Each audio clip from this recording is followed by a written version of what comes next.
Oh, hi. What's up? Oh, wait. Let me move this over here. Um, that should be close enough, I think. Seems like the camera zoomed in or something, doesn't it? Seems closer, or tighter than it normally is. Um, let's see. Why would that be? Yeah, I don't know. I'm not quite sure why that is. We're doing landscape. Yeah, whatever. So you get to see me closer. That's great. Hi, everybody. Sound check. 1 2 1 2.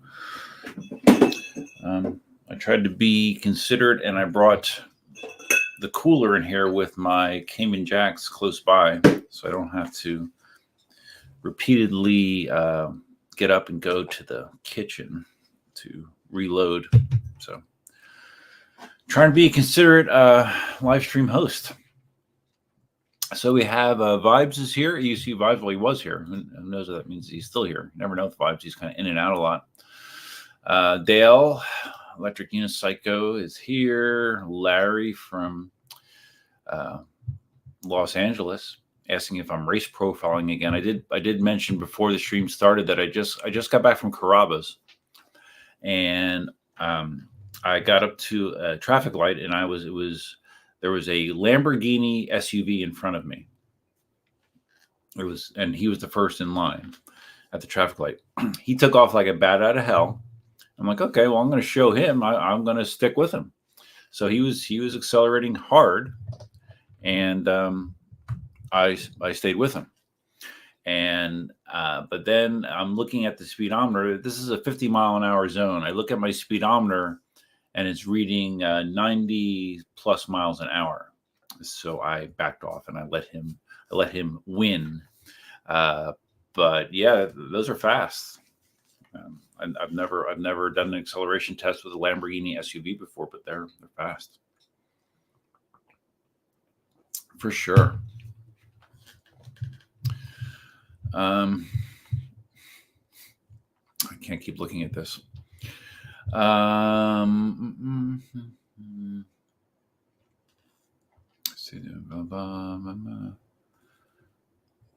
Okay, never mind. So yeah, I just did that. Just got back from Carrabba's, had a nice meal, talked to a woman at the bar that was from North Dakota. She's down visiting. Her parents live down here. Her parents are both in their 90s, and they recently celebrated their 70th wedding anniversary. Isn't that crazy? 70 years being married to the same person. Wow. That definitely won't happen to me because I'm too old to be married for 70 years. R Master Jim's here. What's up, man? ORMG. I'm not sure what the R means, but MG, yeah. V13 is so very here. Yes, the V13 arrived today. I kind of been sticking around the house most of the day, waiting for it to arrive. It showed up a little, I think around 5 o'clock, something like that. The guy's truck was pretty empty by the time he delivered it. And yeah, this box weighs like 130, I think it's 138 pounds, if I remember correctly. What's my chin there? What is that? Yeah, heavy box. And I am familiar with the V13 box because those of you that have been members of the channel for a period of time or just have seen my videos, you might remember that I demoed the eWheels V13. That was towards the end of me living at my old house, if I remember correctly. Yeah, it was. I think my house was it was either sold or on the market at the time when I reviewed the V13, because after that, I got the EX30, and the EX30 actually did all the reviewing for the EX30 here at this house. So I got the V13 and then got the EX30 shortly thereafter. One Wheel Adventures. Very cool. Well, thank you. Chris Sijic is here again. Chris was in the last live stream. What's up, Mr. Duff? Those of you that saw the last live stream, it kind of got crazy. It went for nearly 4 hours after Dawn, Roger, and Tommy all joined me at the same time. Kind of got a little crazy. I'm not expecting that tonight, but you never know. Murray's here. Aussie. Welcome, buddy. Oi, oi, oi. Yeah, I've heard that chant. I don't know the significance of it, guys. You Australian guys, but I have heard Aussie, Aussie, Aussie, oi, oi, oi before. Our Master Jim Cooler with Cayman Jackson in the stream room. Next step, catheter. Yeah, catheter or I don't know. Can you take alcohol with a catheter? I'm not sure. I guess I'm not really sure. Larry says Teslas have insane acceleration. They do, but at the top end, like a high performance gas vehicle, sports car will eventually be able to pull away. But I would say like 0 to 60, there's not a lot of vehicles that can keep up with it. There are some, but there's not a lot. But the Lamborghini SUV, I was going full force to keep up with it. It was fast, very fast. Simon, those bloody Australians. Yeah, I know, Simon. They're a pain in the ass, aren't they? Murray, I thought you would have moved next door to Marty by now, Duff. Yeah, those of you that have not seen that, on April 1st, I'll just do a brief recap. On April 1st, I had this brilliant idea. I have these ideas once in a while. I had this idea, like, I'm going to record a video where I seem very serious and like I'm mentally conflicted. And on that video, I announced that I was moving to Southern California. And some people felt like I was saying that because I wanted to move to be out towards dawn, but no, I said that I wanted to move out there to be with Marty, and a lot of people thought I was serious. Maybe a lot of people don't pay attention to the calendar anymore, that it was April 1st, but I posted it on Instagram and I posted it on YouTube, and I had a number of people that thought I was serious, which was funny. So just to be very clear, I'm not moving to California. Nice place to visit, but I don't think I want to live there. Stan, the V13 is the most hated wheel of all time. Well, okay. You made a comment earlier about that, Stan, earlier. Explain what you mean. I never have thought of the V13 as a hated wheel. I know the V13 took a lot of flack for not having the kind of range that it should have had, because at the time when it was introduced, it was one of the most expensive wheels you could buy. It took flack for that, but I mean, it's a great open road cruiser. The suspension is so-so. I'm curious how the suspension will feel to me, but I remember when I rode the demo, the suspension was it was okay. It wasn't great. So I'm curious how this will feel to me now that I've owned two veteran suspension wheels, which far and away have the best suspension of any wheels that I've ever ridden. So yeah, it'll be interesting. I will unbox this at some point. I do have my knife in here. Whoa, don't break my glass desk. That would be really bad. I do have my knife to open this box. Because if I remember correctly, this box, it's not like you slide it out from the top. You actually like open the one side and the wheel just it's like ta-da, and you just pull it out the side, which actually isn't a bad idea because the wheel's so freaking heavy. So yeah. Dale does not like the V13. All right. Well, what do you not like about it, Dale? I mean, it's big as hell, right? It's 100 and is it 115? It's heavy. It's a heavy wheel, heavy. But at the same time, it makes it very stable at speeds. So it's it's definitely not maneuverable like my veteran wheels. Definitely not. Chris, wait, you're not in Cali yet? No, I'm not. I will probably be in California if things go as planned sometime in July. That is what it's looking like. That is tentatively on the schedule. And I might be out there a second time this year too, maybe. It's amazing. Like when you're single, this is, don't tell anybody this. This is a tip, a life tip. But when you're single, you have more money. I don't tell anybody, but I've learned that when you don't have a significant other in your day-to-day, it costs less, believe it or not. Dale says the V14 is mint, though. Yeah, the V14 seems good, right? After they got the firmware bug kind of fixed where it was dipping and cutting out, just doing minor jumps. Although, again, the V14, if there's something that people complain about is, again, the range is not great on the V14. Seems like the Inmotion has never made a wheel with a lot of range, really, ever. You know, the V13 is probably its longest range wheel that they've ever produced, and that was only 50 miles. Simon, it's 11 a.m. here. Is it too early to crack a beer? You're asking me? No, dude. You have my permission. Chris says, Dale, is the V14 that good? I want one. Yeah, I mean, it seems like it's good, but I mean, I think Dale loves his Lynx. That's the impression I got. Turbinator. Oh, just ordered that finger horn device thing. Yeah, cool, man. Yeah, I just released a video on that today. Actually, I've had it for a little while. It's the PidZoom finger horn / anti-theft device. It's cool. I have Velcro on the back of the horn, and then I have Velcro on my various wheels, and I can just move it from wheel to wheel. It's a little finger-mounted trigger that just can strap on your finger, whether you have gloves on or not. I believe there's 5 different sounds, and there's 3 different levels of volume. Yeah, I like it. It's cool. And now I also have their charger enhancer device as well that I need to test. Now, ironically, I just got the Roger charger a few weeks ago. So the Roger charger does a lot of what this PidZoom charger enhancer does, except the cool thing is when you set the limit on the charger enhancer, like it will cut power. It will electrically disconnect the wheel from the charger. It sits in between the charger and the wheel, so that's kind of nice.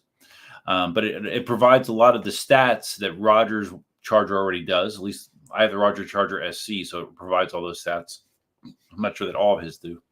But the PidZoom charger enhancer provides stats as far as the total wattage that went into the wheel, the time for the charge, and you can actually regulate like the amps and stuff through that as well. So it's cool.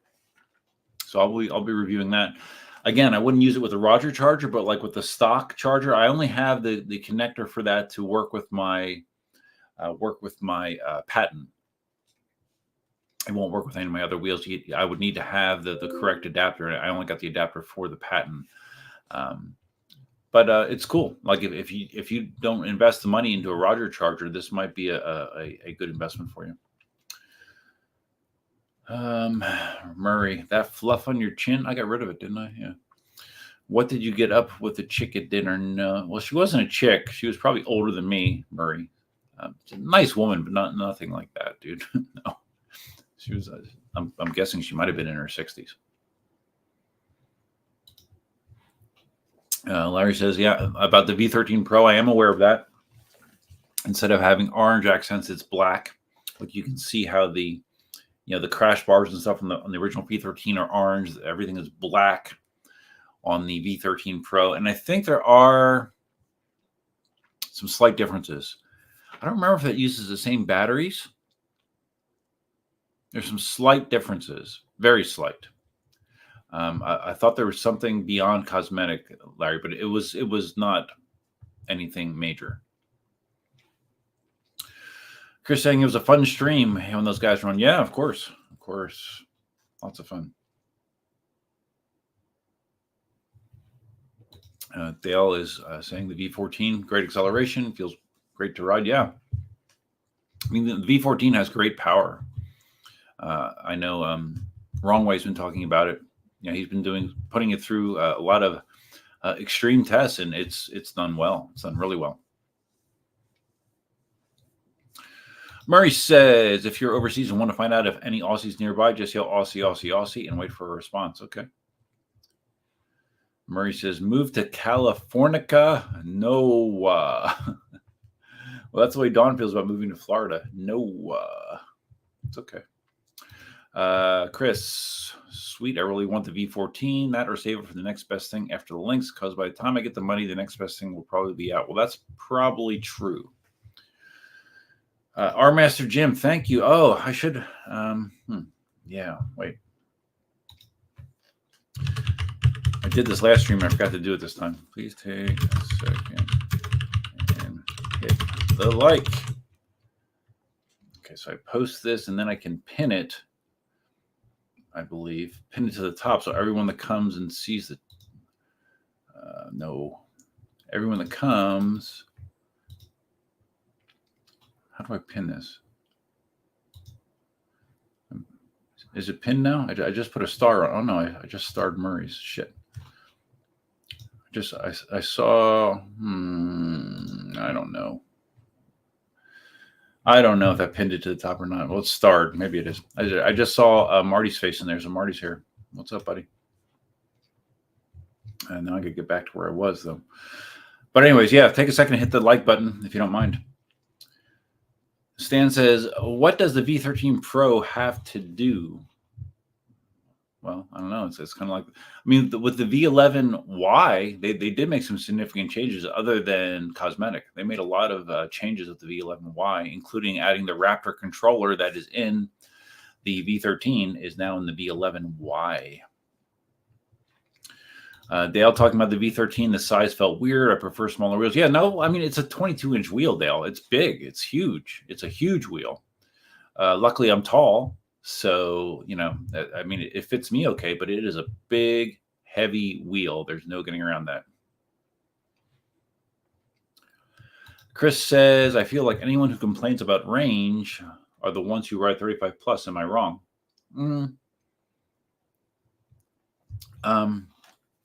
Well, yeah. I mean, obviously, the faster you ride, the less range you're going to get.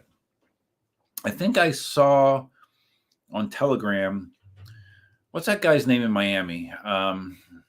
Shit.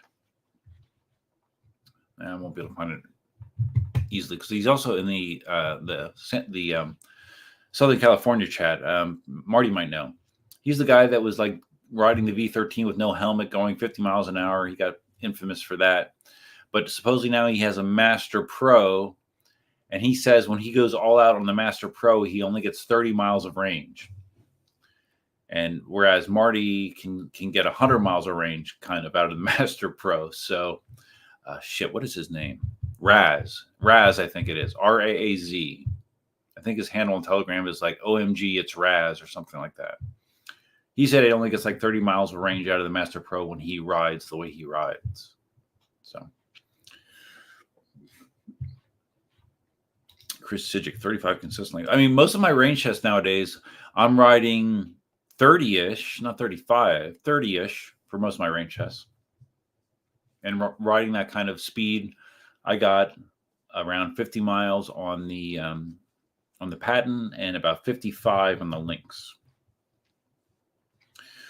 Dale's going to buy the PidZoom fast charger and the helmet mirror, maybe the buzzer too. Yeah.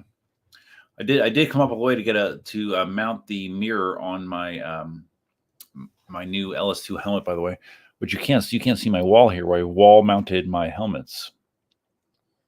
If you follow me on social media, you would know that. And I messed up my angle. There we go. There we go.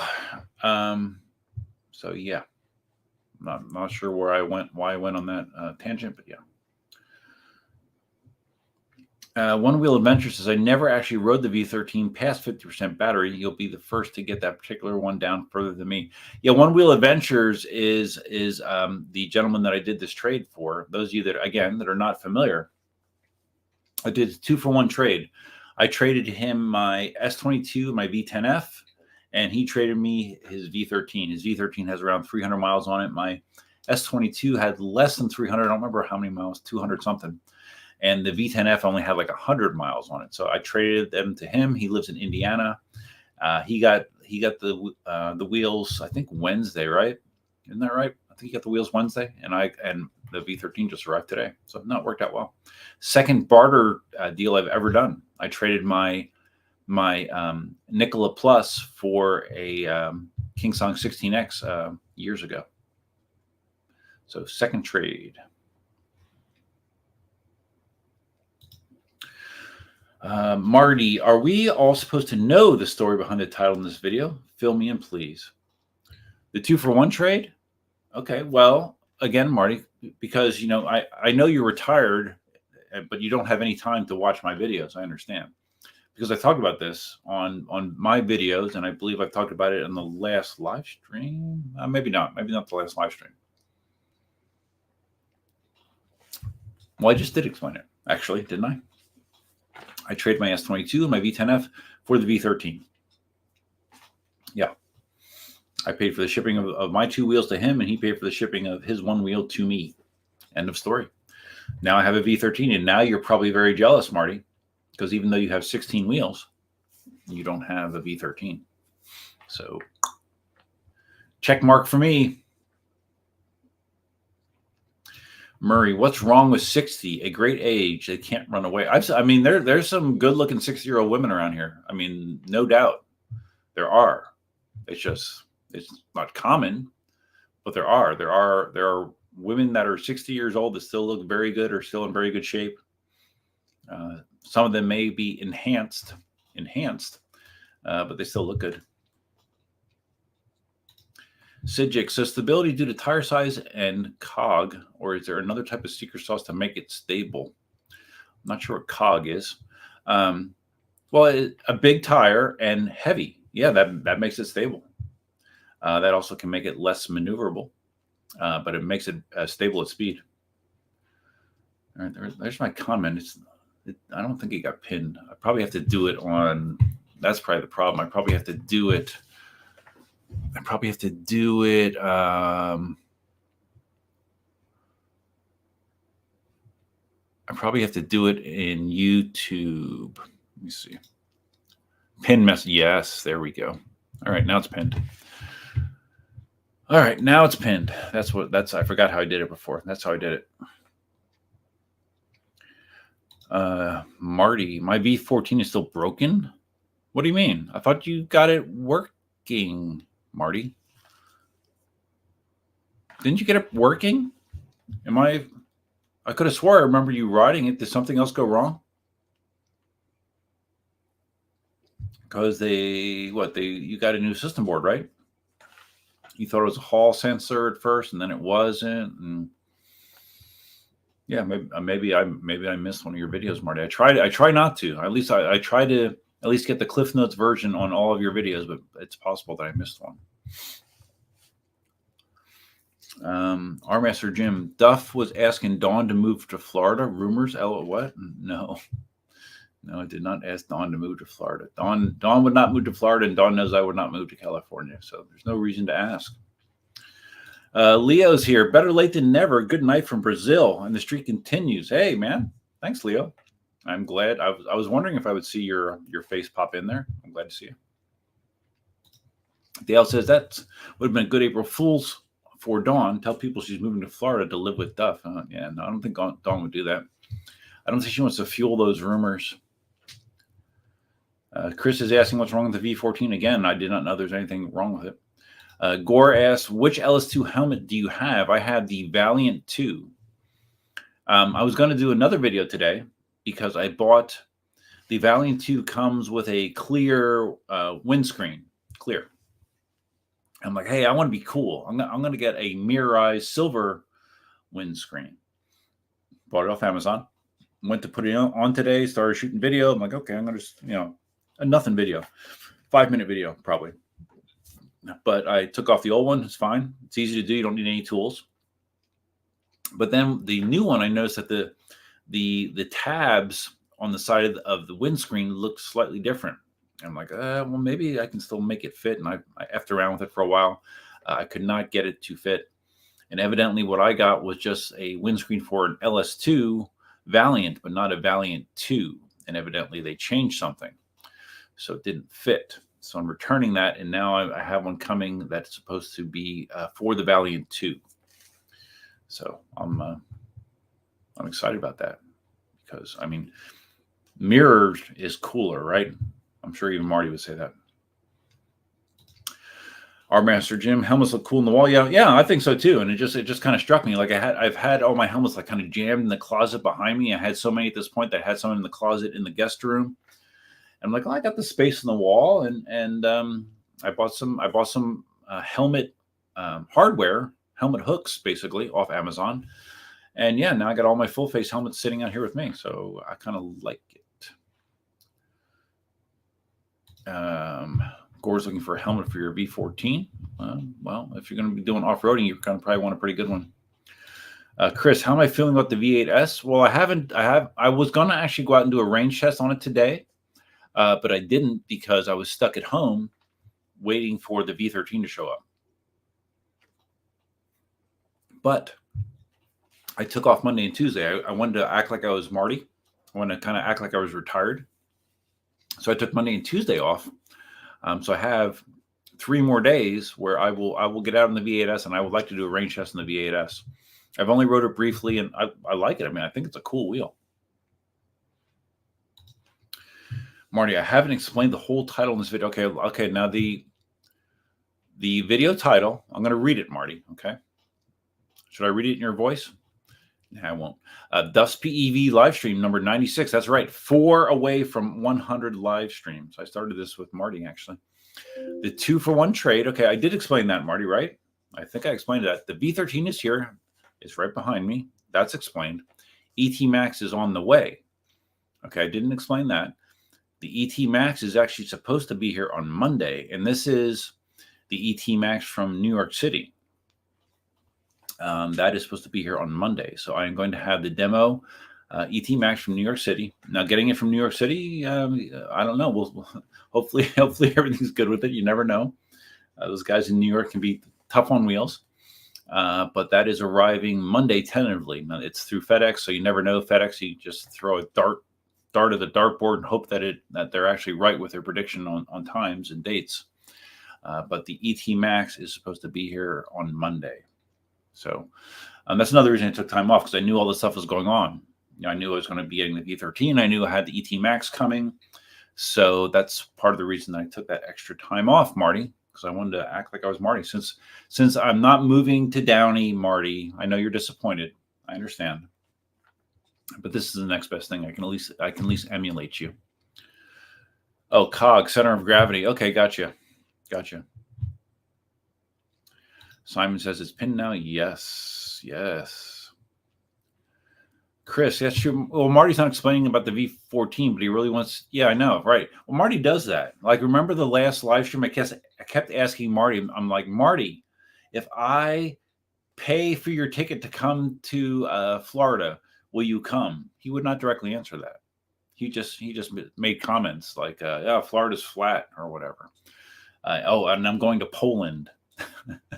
But he wouldn't directly answer my question. Marty does that. Marty's slick that way. Marty says, all right, now I have to do this in the Marty voice. Apparently you don't watch my videos either. Inmotion flew from China, a brand new V14. I sent the broken one back. Oh, that is right. Okay. You refreshed my memory. Thank you. The new one has some more issues. No kidding. Really? So what, you haven't made those public? Because I haven't seen a video where you mentioned about the new one having issues. Interesting. Okay. Thank you for refreshing my memory. Shane, you complained about the Valiant squeezing your head. Is it still a problem? Well, I wore it when Ira was here from the East Coast, and we were riding for a long time. And yeah, it did feel tight on my head after wearing it for, I don't know, 4 hours or whatever. But I mean, a helmet is supposed to be tight on your head.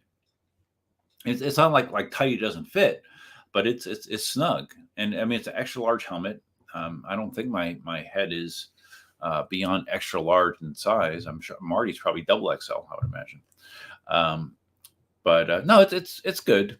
I mean, my Scorpion XO is tight as well, but probably not quite as tight. It's close. That's good. I like the Valiant. It's nice.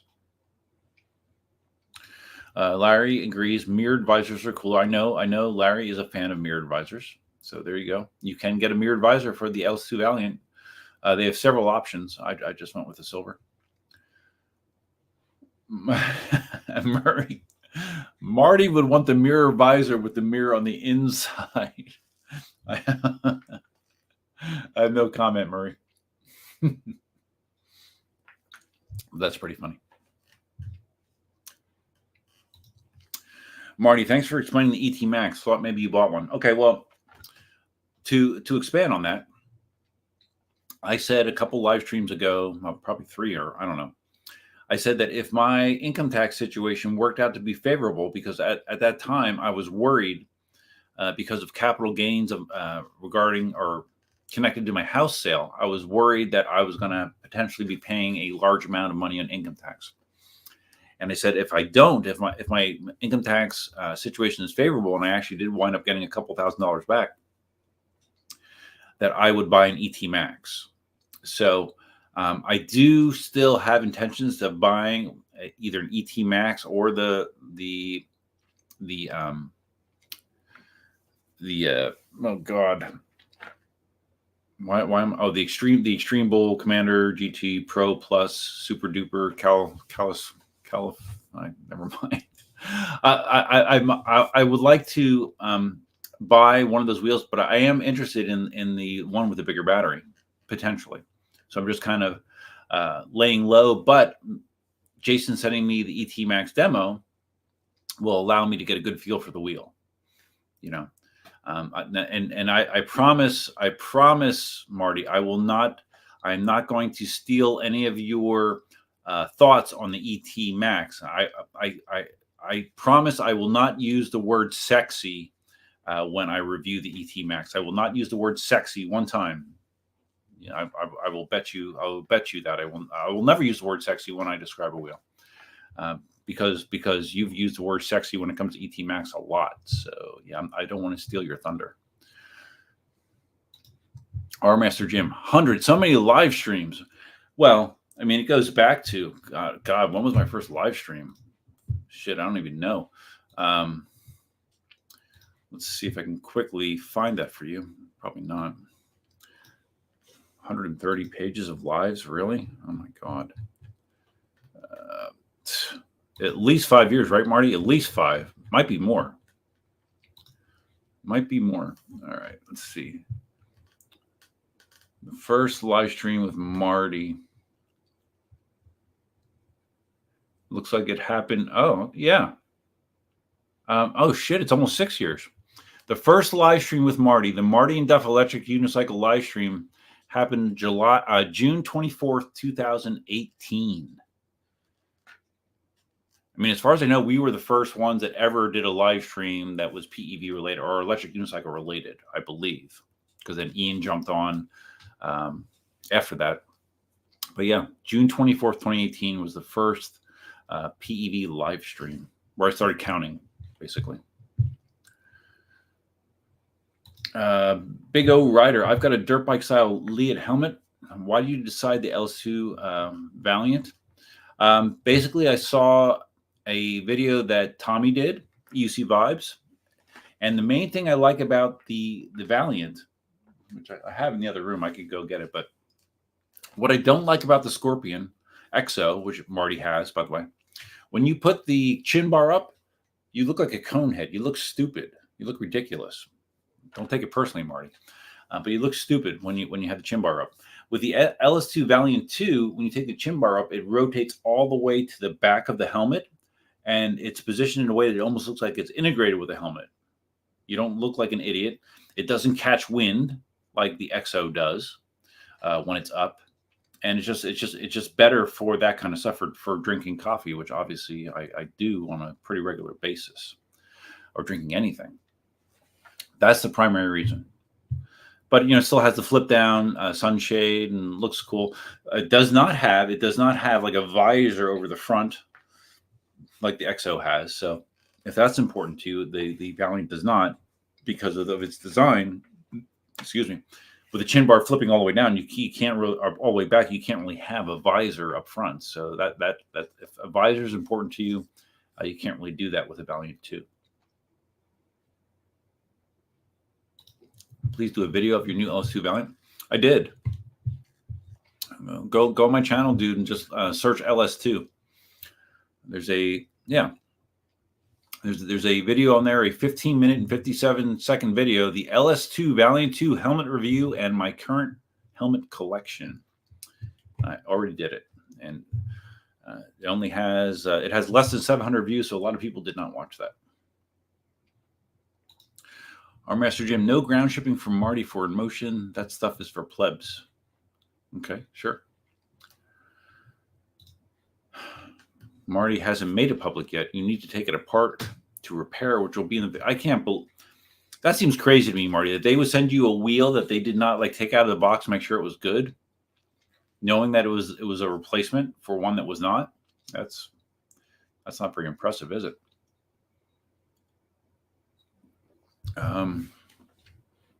Big O Rider saw the V13 Pro is already out. Yeah, it's out for $32.99, I believe, right?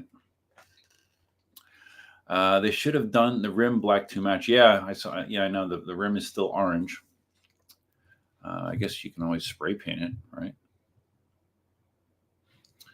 Murray says, I wouldn't mind wearing a helmet and getting Dawn to try to crush it with her thighs. I have no comment on that, Murray. I don't know that she would do that with a head inside. She only did that once, as far as I know. Nature's Hotspot. How much is the monthly on Tesla FSD? Yeah, again, those of you that watch my channel, you'll know that I posted 2 videos this week with the Tesla Full Self-Driving. Tesla recently, for the month of April, they've released their version 12 Full Self-Driving to everybody, basically. Well, everybody that has a car that would support it. My car is a 2021 and supports it. And the version 12 Full Self-Driving is so much better. My original Tesla was a 2019 Model 3, and I actually paid for the Full Self-Driving in that car up front. It was $5,000 extra, which I thought was a lot. Now they're charging $12,000 extra if you want to buy it, which is stupid expensive. It's too much. But Full Self-Driving is so much better. It's crazy. I've been able to drive from my office to home without any interventions, meaning I haven't had to do anything. I haven't had to touch this. I haven't had to make any steering changes, braking, or gas. It got me from my office to the house. And then earlier in the week, I went to Costco one evening, and this was at like, I don't know, 8:30 at night. It drove me from Costco to my house with no interventions. And that was probably a 10 to 12 mile drive, with appreciable traffic. It's so much better now. It reacts more like a human being does. That being said, I still think they're charging way too much for the monthly subscription. You can go month to month and you can pay to get Full Self-Driving, but it's $200 a month. It's too much. I mean, I actually there was a email address where you could send like comments and stuff about what you're thinking about Full Self-Driving, and I said in an email I sent to them, I said it doesn't make any sense to me that why you guys don't drop the price to something more realistic so you get much more widespread adoption. You know, what is it if you have 1 in 100 owners that pay $200 a month for full self-driving, where you could have, 30 or 40 out of that 100 that pay $50 a month for full self-driving. So I don't know. I mean, it's super, super cool. I like to drive my cars, obviously, but I'm a tech geek. I like that kind of stuff. The visualizations with the new self-driving is amazing. Like when you look at the screen and you see everything the car sees, like if you don't have full self-driving, all that stuff is hidden from you. It just shows you the bare basics. But with full self-driving enabled, it's amazing how much the car sees. It's tracking every vehicle that the cameras can see in real time. It tracks people. It tracks bikes. It reacts to markings on the road. It reacts to traffic signals, stop signs, and it behaves in a much more intelligent way. That being said, I'm not going to pay $200 a month for it, but it is so much better. Leo, I heard people are holding off on the V14 because of Marty's videos. Is the V14 going to redeem its poor reputation? Yeah, I'm sure. I mean, when any major person in the community, that's doing reviews, posts something negative about a wheel, it is going to impact that sales of that wheel. It does. Which is why Bugatti / Extreme Bull was unhappy that Marty pointed out all these issues with the Commander GT Pro. That I saw in the last video, Marty, when you let it roll down the hill, you posted something, or you said something about like sort of apologize, or I guess you basically said that you didn't realize that it was a pre-production wheel and they planned to make all those changes anyways. That's basically the gist I got out of it. And see, I did see that video, Marty.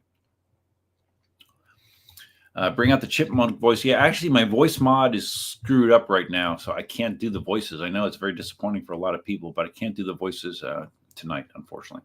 I would have had to probably reboot my machine, and I didn't have time to do that because I was at Carrabba's eating dinner. Murray, supercalifragilisticexpialidocious. Yeah. See, I'm still on my first Cayman Jack. You guys are commenting so much, I haven't had much time to drink or open up my V13. Chris says, I bet the 14 is underdog of the year. At least that's what I think from my hunch. Well, you guys did see that Marty, I gave him a little shit about this. Marty already declared his best wheels of 2024, his top 4 wheels of 2024 in March. I thought that was kind of funny that he decided to declare his wheels, his best wheels of 2024. Now he's doing that based on his knowledge of what's coming out. He thinks that his list will hold up. I did make him a casual bet that if another wheel cracks that list by the end of the year, then he's going to owe me an IPA when I go out there in December. And he agreed to that. So, yeah, which I'm surprised because I didn't think Marty was much of a gambler.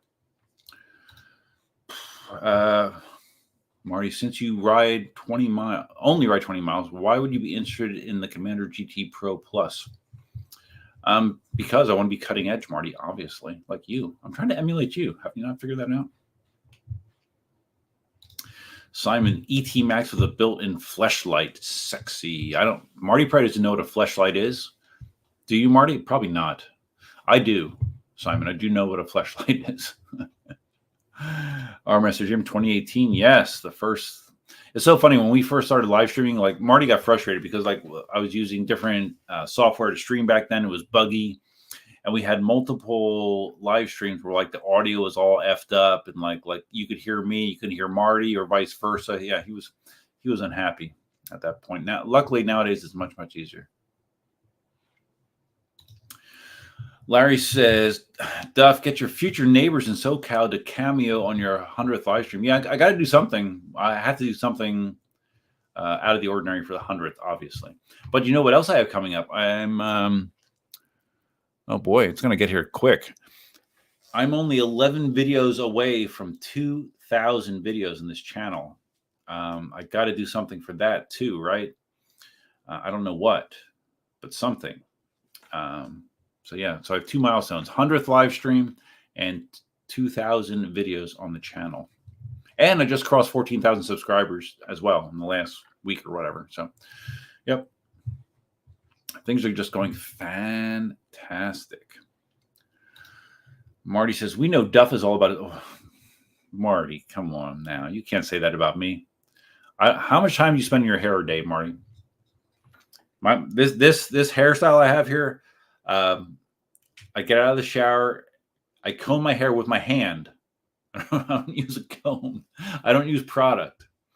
I comb my hair with my hand, and it takes all of, I don't know, maybe 9 seconds if I'm going slow. So, all about my looks, Marty. Oh, my God. That's such a hypocritical thing, Marty. Marty says the V14 was perfect out of the box. Problems later developed. You didn't let that roll down a cliff too, did you, Marty? I hope not. Our Master Jim. FSD is on promo because nobody was buying it. Yeah, well, that's my point. It's good enough now that I would pay $50 a month. It's good enough now. I would do that. I would pay $50 a month for it. I will not pay $200. And no matter how good it is, you are still going to get a very small buy-in at $200 a month. It's too much. It's too much. And until Tesla / Elon realizes that, they're going to have poor adoption of it. They just are. Let's see. Sijic says, that doesn't make sense, Marty. Sure, my phone was great out of the box until I dropped it and broke it because it wasn't durable.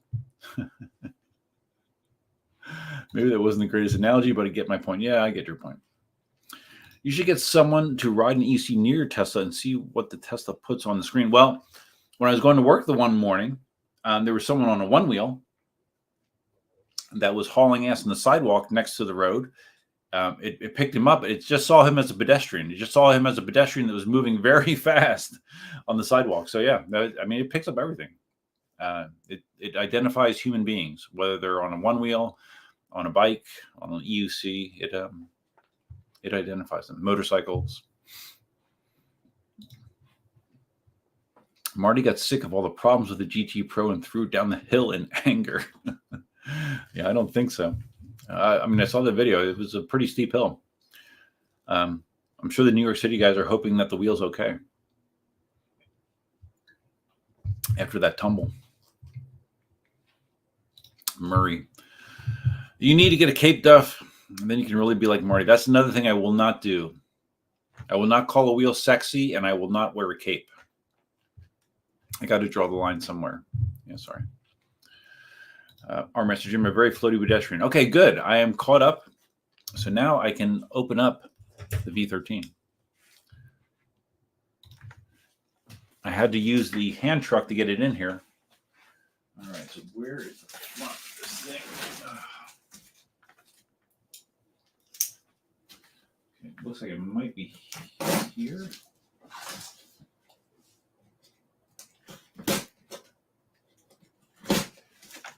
There's a lot of tape on here, which is good, but there is a lot.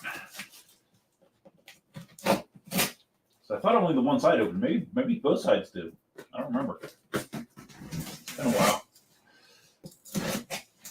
But I remember the V13 I had from Jason. It had some issues, kind of like a Marty scenario where it was making a weird noise. And there's a video that only my members can see, where I took it apart. I actually took the V13 demo all the way apart, pulled the motor, because one of the issues that the early V13s had was the motor bolts being poor quality, backing themselves out and shearing.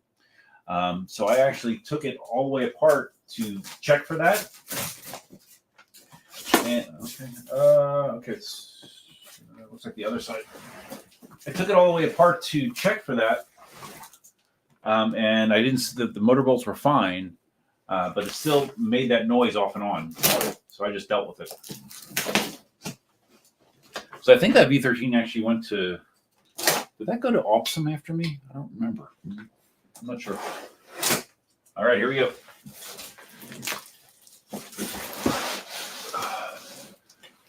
Trying to not disturb Elsa, who's over there. Okay. Probably be better if I got my lazy ass off of the chair, but I don't feel like it. Got to find a place to store this freaking box. All right.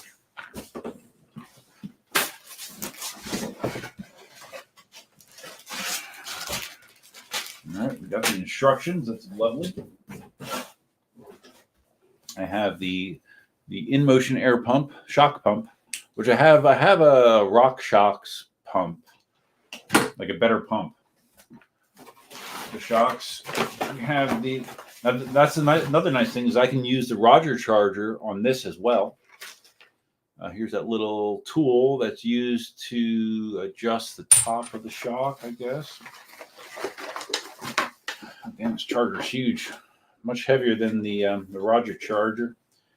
And this is a 5 amp charger. XVE charger. This is the same manufacturer for the V8S as well.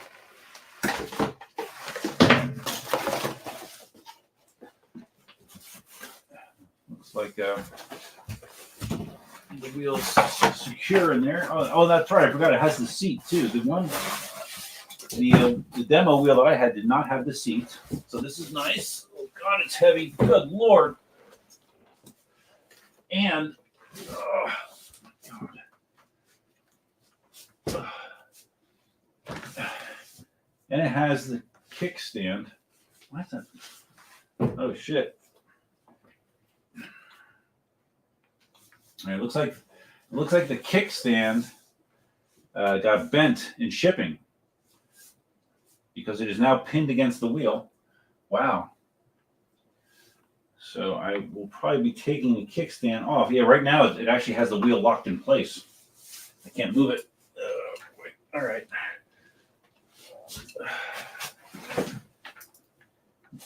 Good Lord, I had to take a hell of a shot to bend that thing. Good Lord. All right, well, I guess I don't have a kickstand. Maybe I'll be able to bend it. All right, so let me... how in the hell did that happen? Let me get my tools to take this off. Hi, baby.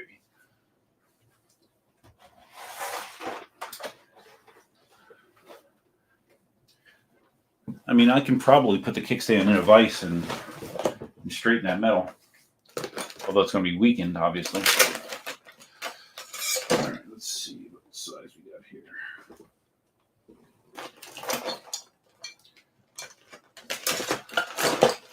I mean, as long as the wheel itself works, that's all I really care about.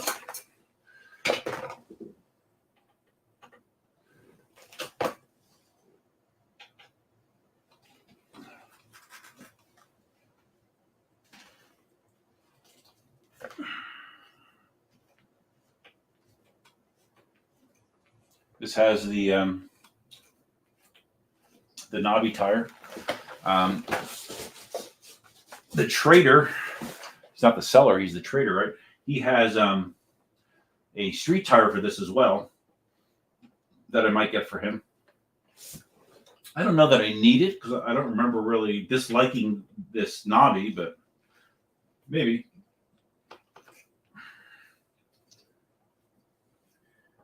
I'm still blown away that this thing is bent like this.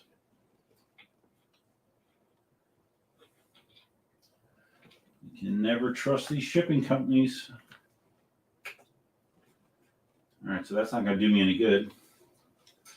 How am I going to even get on here? The way it's bent, all right. It's like obstructing. It's obstructing the where I would put a tool in to get the bolts off.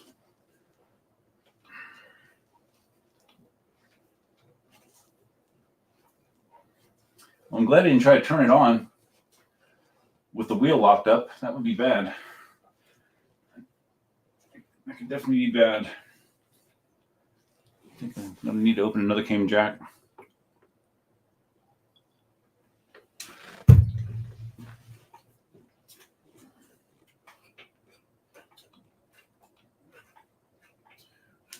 I'm just looking to see if I see anything else that was impacted. I mean, to bend that thing, because I mean, the factory foam is in here. I had to take a hell of a shot here to the side for that to happen.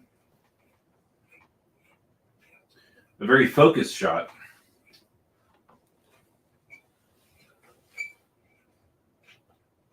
All right. One out. Except I'm piling up the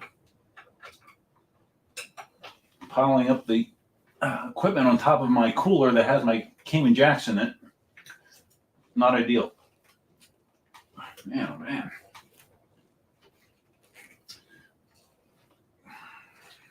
I was not expecting to get this kind of workout.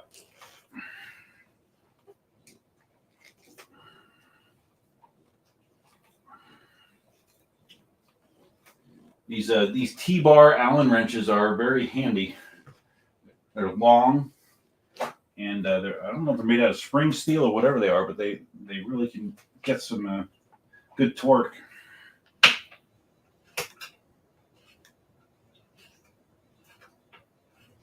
And I guess I can always just lay it on the front crash bars as a kickstand as well, right? It's not ideal, but it's fine.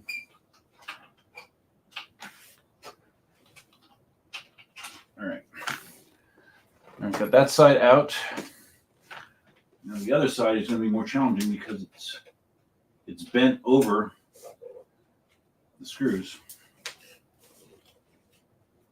Oh shit. Okay, maybe I can just bend it. There we go. Just bend it out of the way for now. So the wheel can move now.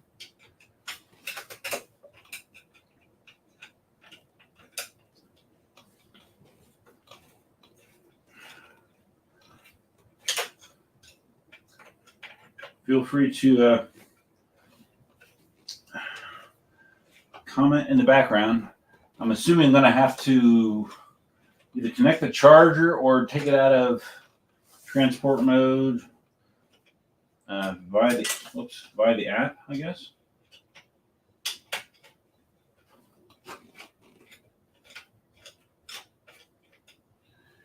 I just want to get this off here quick.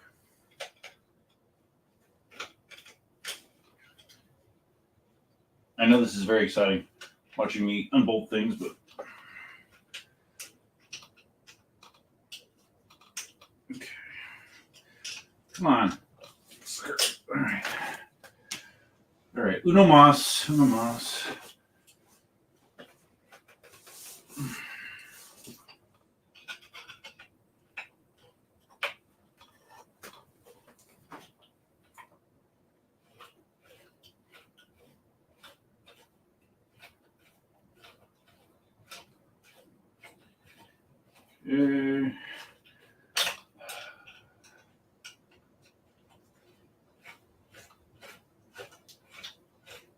I'll show you what this looks like.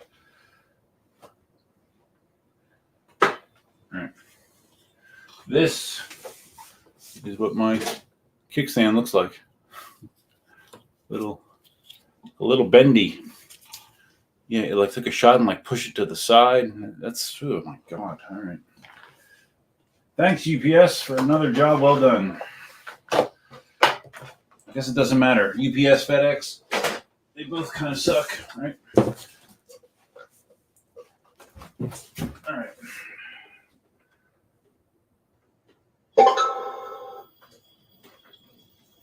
Okay.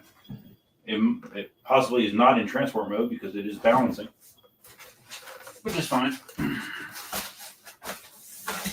All right, let's get this big ass box out of the way. Let's see, trolley handle. Does the trolley handle work? Nope, it does. All right, perfect. And he has the pads on there already, so I don't need to mount the pads. That's nice. Let me just close this, get it out of the way. Ouch.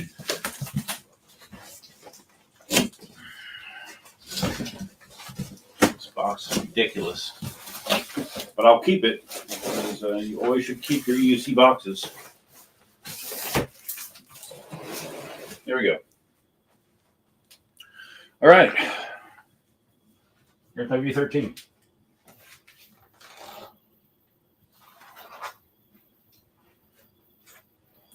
Other than the bent trolley handle, it looks like, or a bent kickstand. It seems like it's A-okay. Let's see, does the light work? It does. I remember I was always very impressed with the light in the V13.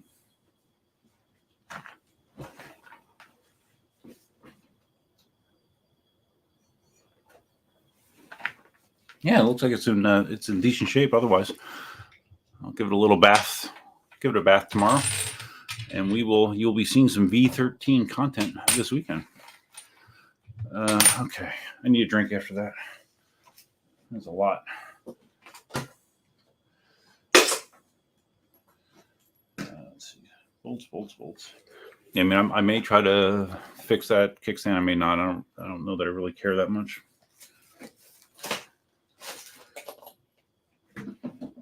All right. On down. Okay. Let's see. Where am I?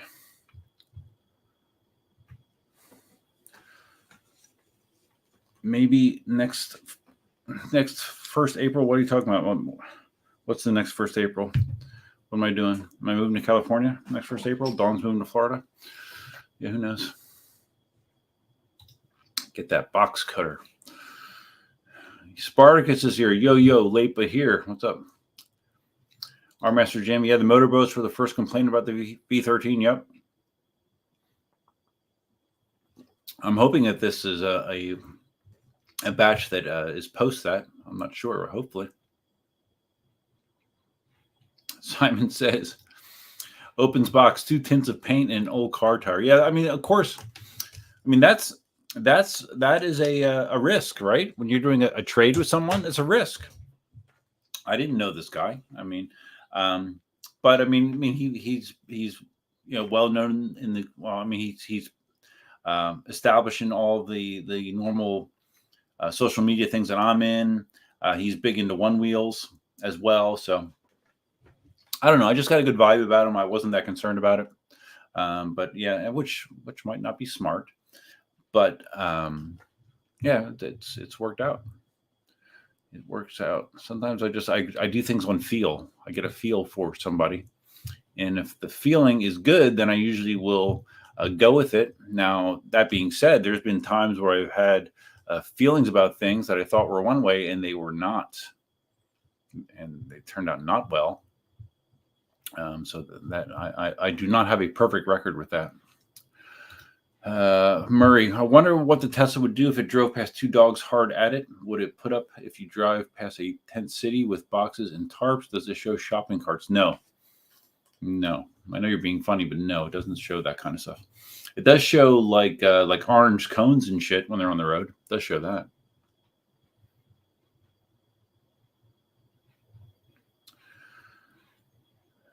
Platypus Dream says you should have taken the kickstand off for shipping. Oh, really? It's not designed to be shipped with the kickstand?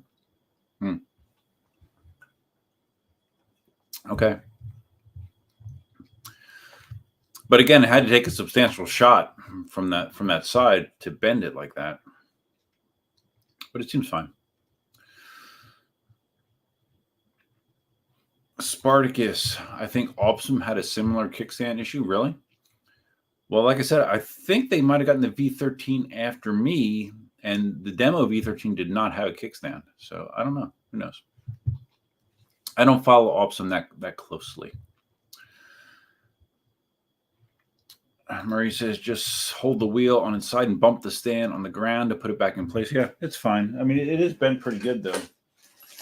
Yeah, it's pretty bent. But I don't know.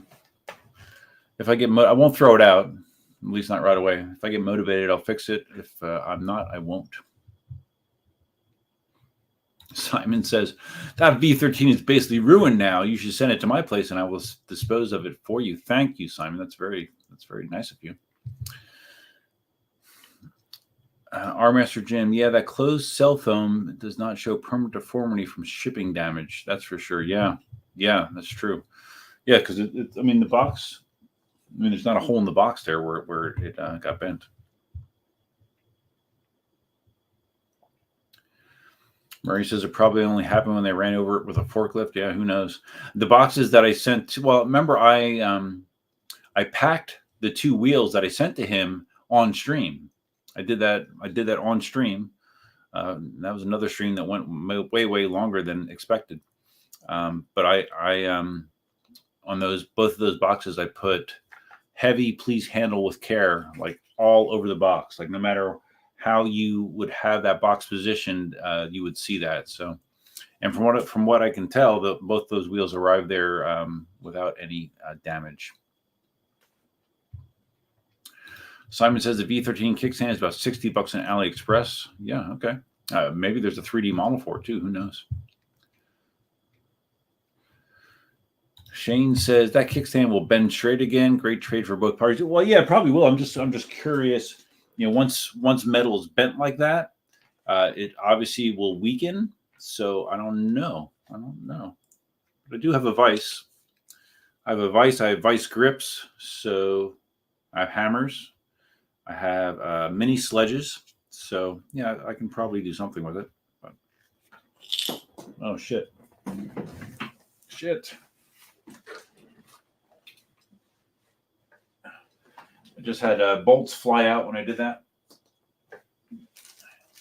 I need to be more cautious. More cautious. Okay. Gore says, I went back and watched the video you did in your helmet collections. Oh, good. Yeah, like this, the first half of it is just me reviewing all the other helmets I have, and then like the last half of it is the talking about the Valiant.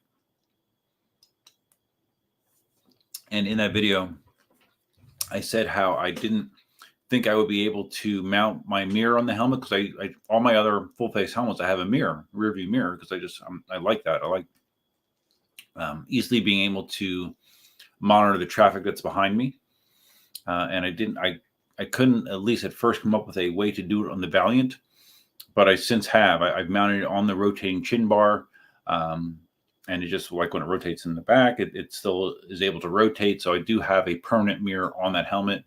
I did have the wrist-mounted rear view mirror that I had in the video when I was riding with Ira.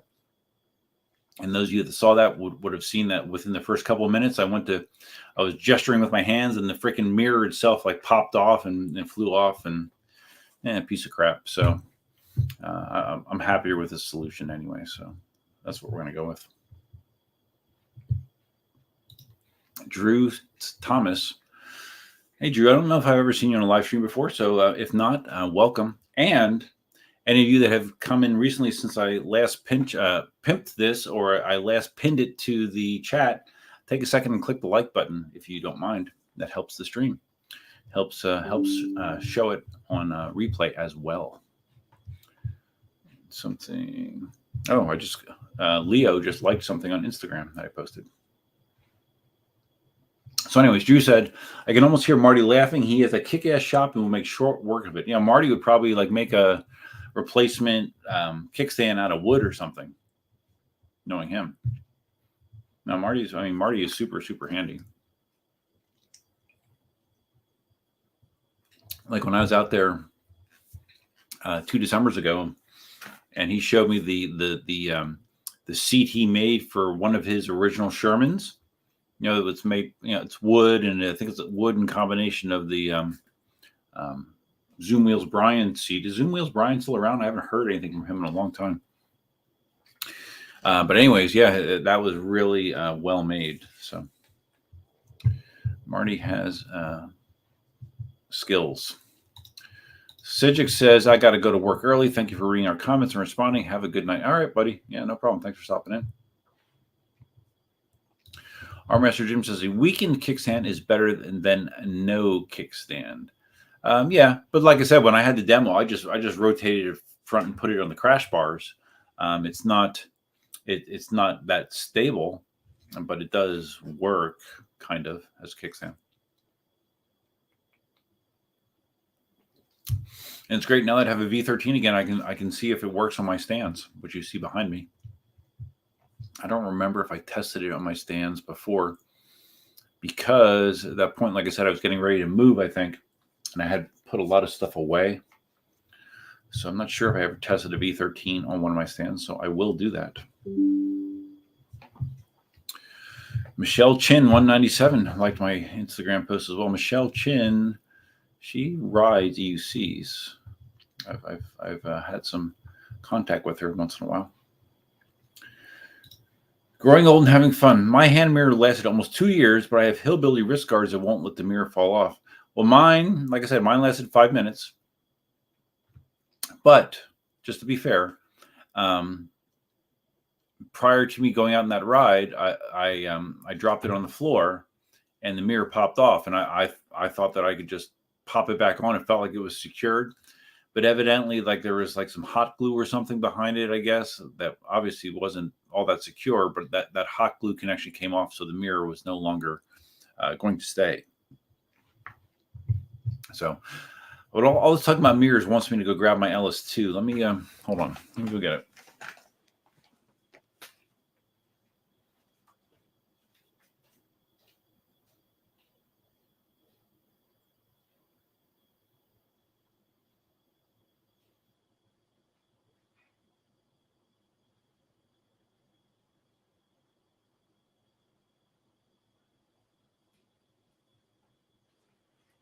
So right now the windshield is not on here because I took it off because I was hoping I was going to put that mirrorized one on there. So it's not on, but you can still, let me clear that. Okay, so here it is.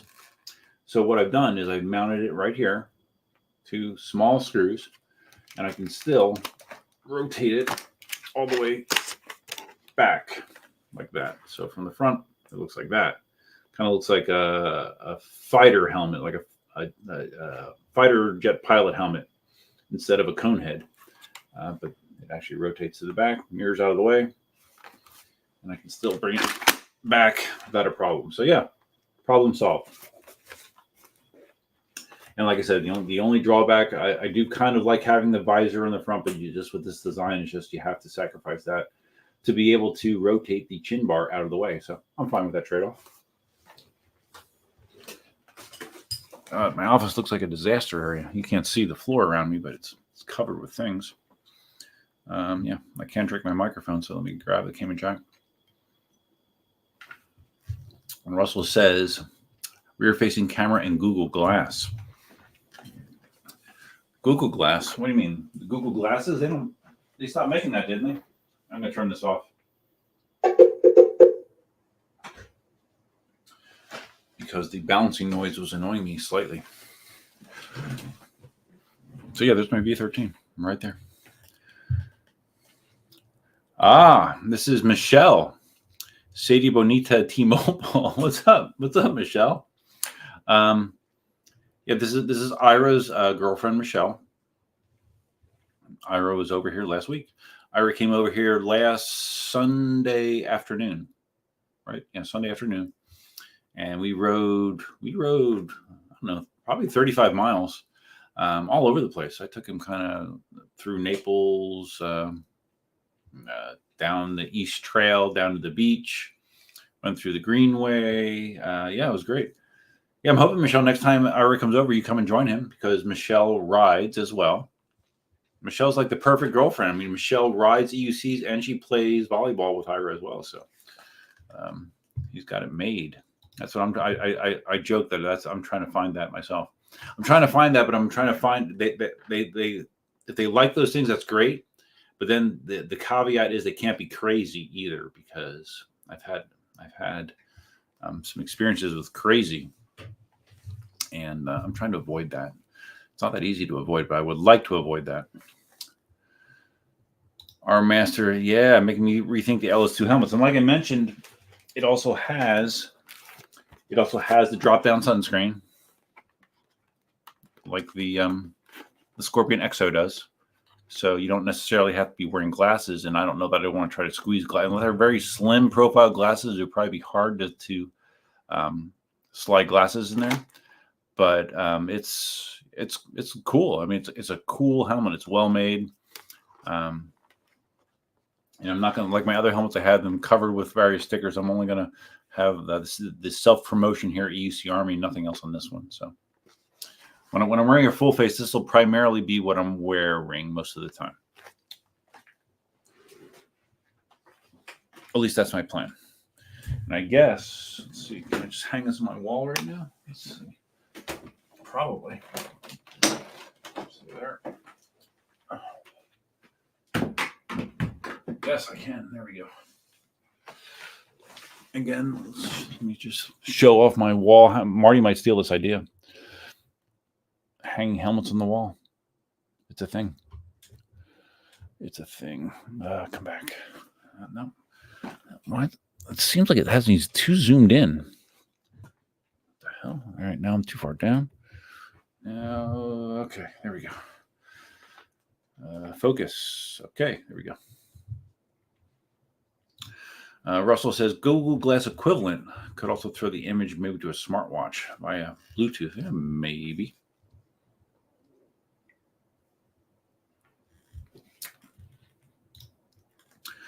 My EUC journey. Hi, Duff. Hope you're having a good weekend. Enjoying your live stream as well. By the way, I recently started riding without pads, and I love it. Unlocking new skill levels. Yeah. I mean, I have pads on my Sherman S and my my patent, I don't need them. I don't need them. But I see the advantage with them in certain situations, for sure. But I don't need them. But it is the vast majority of people feel like they absolutely cannot ride a wheel without pads, and I am not that way. Russell Zauner, I love my bonehead man. There's nothing like it. I love my bonehead. What is that? What's bonehead? Is that beer? What I don't know what that is, Russell. Bonehead Composites dynamic model. That's a helmet, I'm guessing.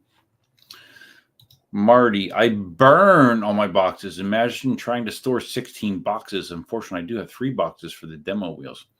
Well, I mean, it's a different scenario for you, Marty, because like if you sell a wheel, you have a big enough community out there that you can sell it locally. Me selling a wheel locally here would be unlikely. So I keep all of my boxes. And I actually got lucky with the V10F that I was able to use the outer shipping box for the V8S to ship that. And I use all the packing materials. So Marty, you burn the boxes, but what do you do with the foam? I'm curious. What do you do with all that foam that's in the boxes? Because that's not recyclable. You probably just throw it out. Or maybe you use it in wood projects. I don't know. I don't know, Marty. Burn all your boxes. Why don't you just, do they not have recycling out in California? You can't just recycle that cardboard? Russell, again, an argument for travel cases. I may just start designing something. Sure. Yeah. Go ahead.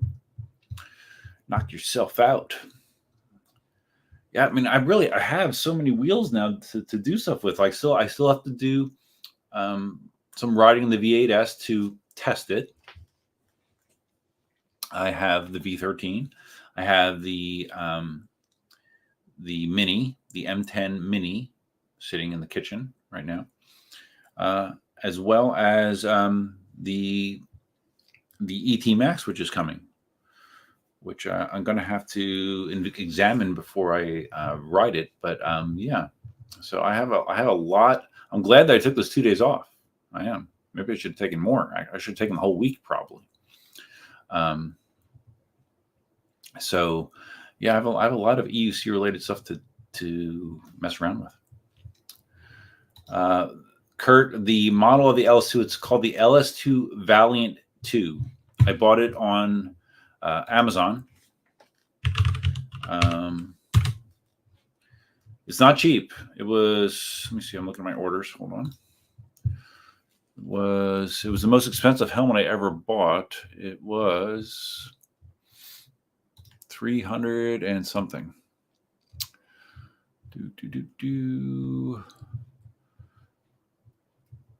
Okay, well, my total was 291, but that's because I used Amazon points. Oh, wait. Oh, shit. They dropped the price. Wow. They dropped, except you can't get extra large and white. Hold on. Wow. Okay. I paid at least $350 for this. And right now it's showing up on Amazon for, I can show you this. It's showing for like $246. Shit. If you want one, get one. This is the time to do it. It's like $100 less than what I paid. Jeez. All right. Screen one share. I'll make myself small so you can see it. Yeah. Look at that. $246.99. Shit. Get it by Wednesday. I'm curious if all the colors are that cost. They are. 246, 240. Okay, that's extra small. Let's see if we want to put the extra large sizes. Oh, wow. So an extra large. Oh, look at that. Extra large is $319. Interesting. Okay. That's the black one. That's the one that Tommy got, but that's still less than what I paid. So, but if you want extra large, your only option is black. Interesting. Okay. Double XL. Like based on how it fits, I could have won double XL, and I would have been okay, I think. So you can get the black double XL for $284, or you can get the white. You can get the white double XL for $284. Cool. Yeah. So there you go. It's you guys can save money. I'm annoyed that it's less than what I paid. Congrats.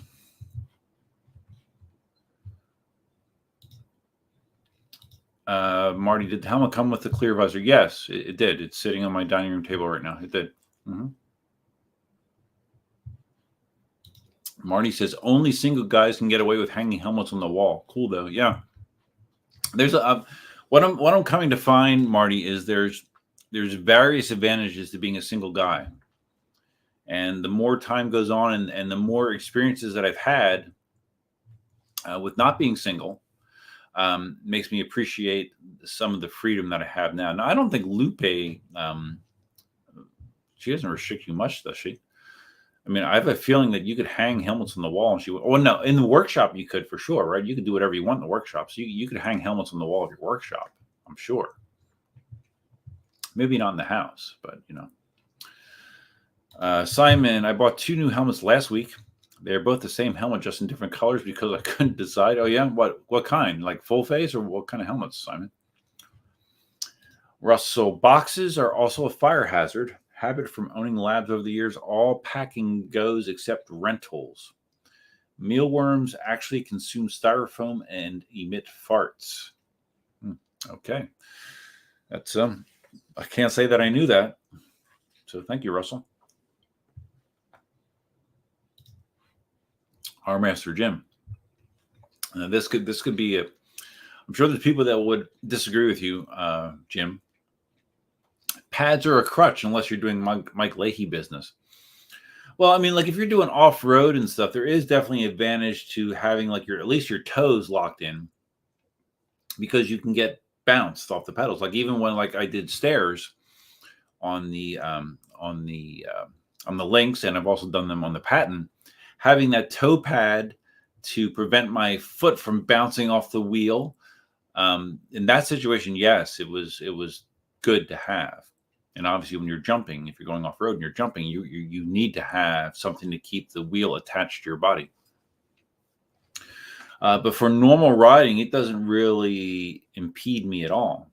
Now, that being said, if I had pads, you could accelerate more aggressive and you could brake more aggressively as well. But I never have had an issue with either, without pads. I've been okay. So, and it's funny, like I said, everyone wants pads. Everyone thinks like wheels have to have pads. And, original wheels did not really have pads. And it's funny, when I was over in Miami, Robert Herrera is one of the few people that was kind of like me. Like he rode his OG Sherman without pads. Like he is not a pad guy either. But they're becoming the people that prefer to ride without pads are kind of becoming like dinosaurs. I have no problem admitting that. Foam, Marty, you burn the foam? Do you know the toxic chemicals you're putting into the atmosphere, Marty? Oh my God. That's so environmentally irresponsible, Marty. Yeah, Marty, burning boxes in Cali. I thought one could get shot for burning anything. Yeah, it's true. What's the matter, honey? What? What's up? You hear something? Can you guys see Elsa? There she is. Let me hide Murray's comment. There she is. What do you hear? Is somebody here? Go check. Go check. Is someone here? No? She was making the little growl sound she makes when she thinks that she hears something. Now she knows that I'm talking about her. Elsa, go check. Make sure that we're safe. Go see. Go see if we're safe. No? Just going to lay down? Okay. Okay. Our Master Jim, foam may burn, but you better stay away from it. Yeah, it's true. I hope you didn't inhale, Marty. Hope you didn't inhale. My EUC journey. Cali is amazing. Yeah, it is. I mean, it's beautiful. I mean, the stuff I've seen out in California is beautiful. Just very diverse, cool. Traffic is horrible. Taxation there's horrible. The fees for everything is horrible. Real estate costs are horrible. But I mean, it's a beautiful area. There's a reason a lot of people live there. There's also a reason a lot of people are moving away from there. And I think the state that most of them are going to, more than any other state, I believe, I think I did read this somewhere, is Florida, actually. Russell says, drive by like just got done wrangling physical therapy improvements outside, eager to get in them since I had to miss morning session because torn down. Everyone stay healthy. Okay. Go enjoy your session, Russell. Kurt Flirt, thanks. You're welcome, buddy. Growing old and having fun. Are you talking about the helmet? $249 in Canada? Yeah, like I said, I don't know why the price is now, because I bought that, 2 weeks ago? 3 weeks ago?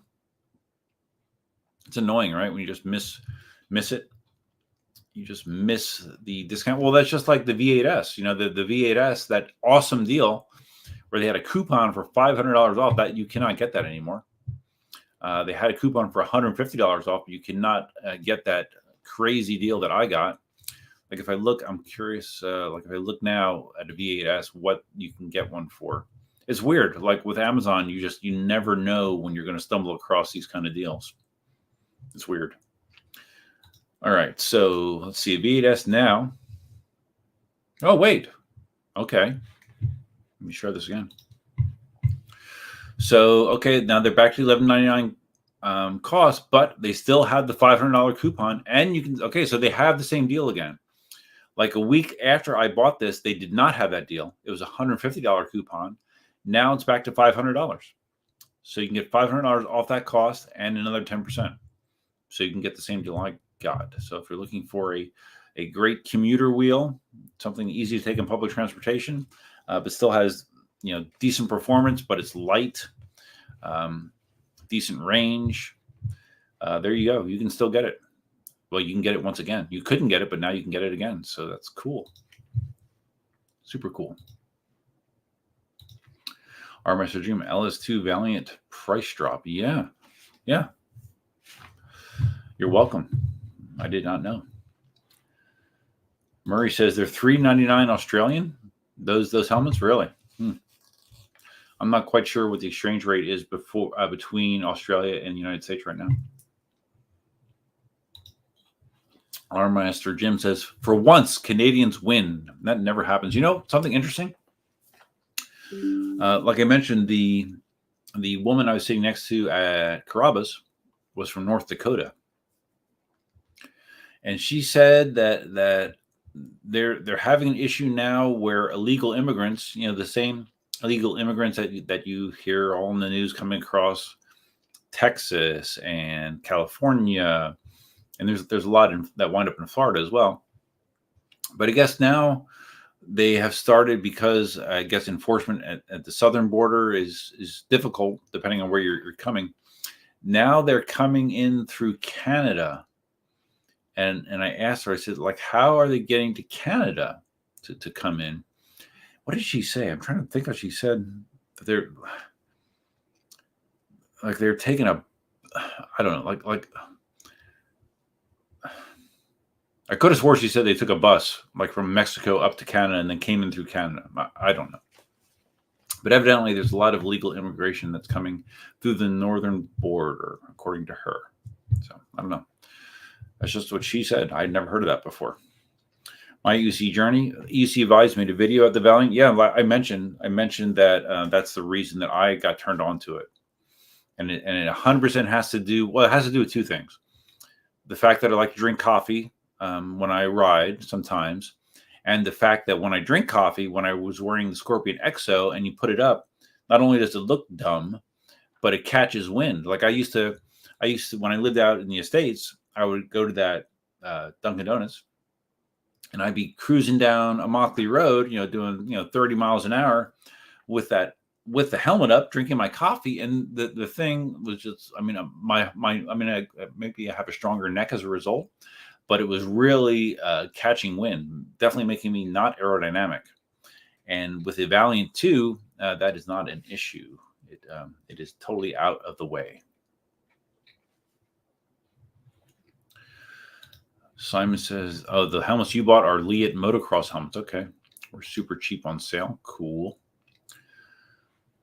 The people who don't use pads are zombie riders. All right. I'm gonna tell Rob Herrera that you think he's a zombie rider, Marty. You should see the way he rides. He's not a zombie rider. Like I said, I understand the worth the worth of pads. Are they required to ride fast? No, they are not. They are not. Our master, growing old and having fun as a Canadian. Where did you spot that price? All right, wow, we got all these helmet deals going on. Leo, you guys have never ridden the high quality streets for Brazil. Pads are a must. Well, yeah, again, like if you're riding shitty streets, you're getting bounced around on. No, I totally get it. Yeah, because the pads do help keep you in place for sure. My UC journey. Rob doesn't really need pads. If so, chill. I don't know that Rob rides soft mode. Rob just got a new wheel. Rob just got an EX30 within the last 2 weeks. He got an EX30, which he likes, and he likes a lot of it. But there were certain things that he did not like about the EX30 as well. Marty, in all seriousness, I can't imagine rapidly trying to break modern wheels. I don't know, Marty. Maybe it's just because I'm taller. But like if I need to brake hard, without pads, I just push my freaking, because I have a lot of leverage.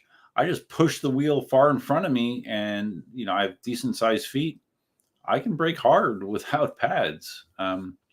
It's a little different. It's a different kind of leverage, but if I push that wheel in front of me, I can brake pretty fast. I don't know. Maybe I should do a video on it just to show you that it is possible. It looks different. It looks different than people you see doing extreme braking where they're locked in with the pads and they basically have their toes wedged under the toe pad, and they can have all their weight back there. Obviously, I can't do that, but I can push it in front of me pretty far, and it brakes pretty hard. Murray never uses pads. All right, there you go. There you go. See, we're not alone. We're not alone. Our Master Jim, no pads on my MSP. I never had any pads on my M Supers. No pads on my 16X. I never had pads on my 16X, and still stock Garbo pads on the EX30. Yeah, that's one of the things that Rob didn't like. He doesn't like the stock pads in the EX30. I don't know that I've heard of anyone that likes them. I think visually they were kind of interesting, but I think functionally they're not good. Larry says, stopping the Sherman S is similar to stopping a cruise ship. Well, I have pads in my Sherman S. I don't know that I would need them. But the Sherman S definitely does not stop anything like the Patton. The Patton stops much better. But I mean, I don't find myself in a lot of situations where I have to emergency brake. I'm not typically riding on busy streets with lots of potential obstacles. So I usually have enough time to react that I don't have to do an emergency brake. So I mean, if push came to shove, I think someone with pads can stop quicker than someone without pads. But I don't know that it's as dramatic of a difference as you may think. Our Master was at 249 L2 Valiant in Canyon. Our Master Jim wants to score that deal. It's a good deal, right? $100 off. What the hell, man? My UC journey. Marty, Wheezy smoked riders on the Master Pro with no pads. Yeah, well, that's right. Wheezy is the one that beat what's his face? Oh my God, how am I blanking? U-Stride. Wheezy is the one that raced U-Stride, right? And he had no pads on his Master Pro. Also, Show won AVS 3 years ago with the EXN stock pads. Yeah. I mean, to me, and again, it's just because I don't have this necessity for pads like a lot of people do. I don't. I don't feel like it's like make or break as some people do. But again, it has to do with my riding environment and riding conditions. But I have no doubt you can go plenty fast without pads. And for me, again, with my legs, a lot of times because the distances between my ankle and my knee and my hip, a lot of pads don't fit me well. You know, when you have longer legs, when you bend your knee goes forward further. So it's just I don't know, it's wonky for me a lot of times. Simon says $3.99 Australian is $2.60 USD. Okay. All right. Good to know. Thank you. Now I know the conversion rate. My UC journey. Some people are just next level. Well, like remember Deshaun. You remember how Deshaun rides? No pads, right? No pads. Deshaun in NYC. I think you can do pretty impressive things on wheel without pads. Let me just say that.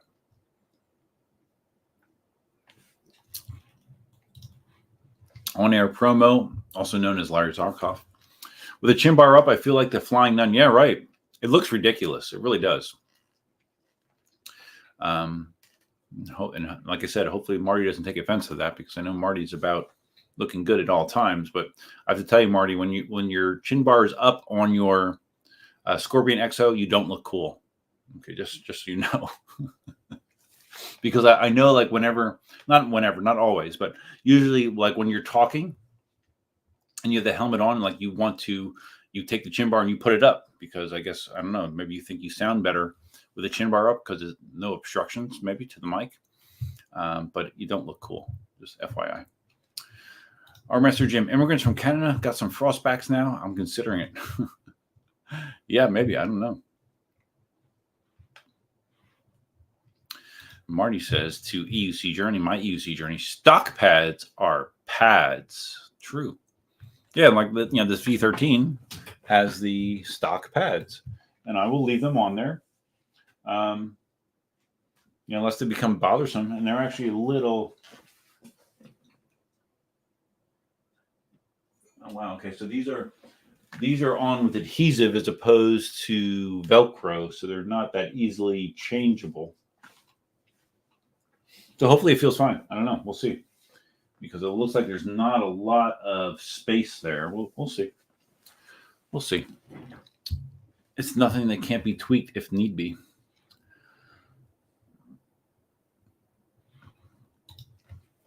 Simon says, I wouldn't ride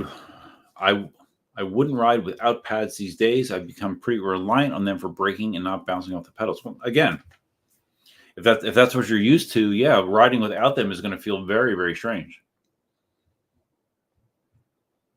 Like naked, right? But when it's the opposite, when you don't rely on them, then it's not a big deal.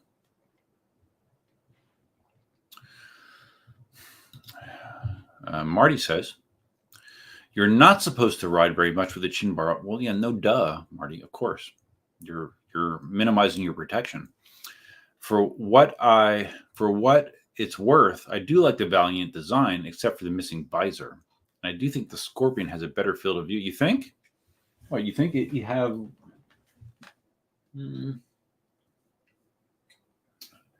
I don't know. Does it? I don't know. I mean, I have not noticed. I've not noticed that I felt like my field of view was reduced at all.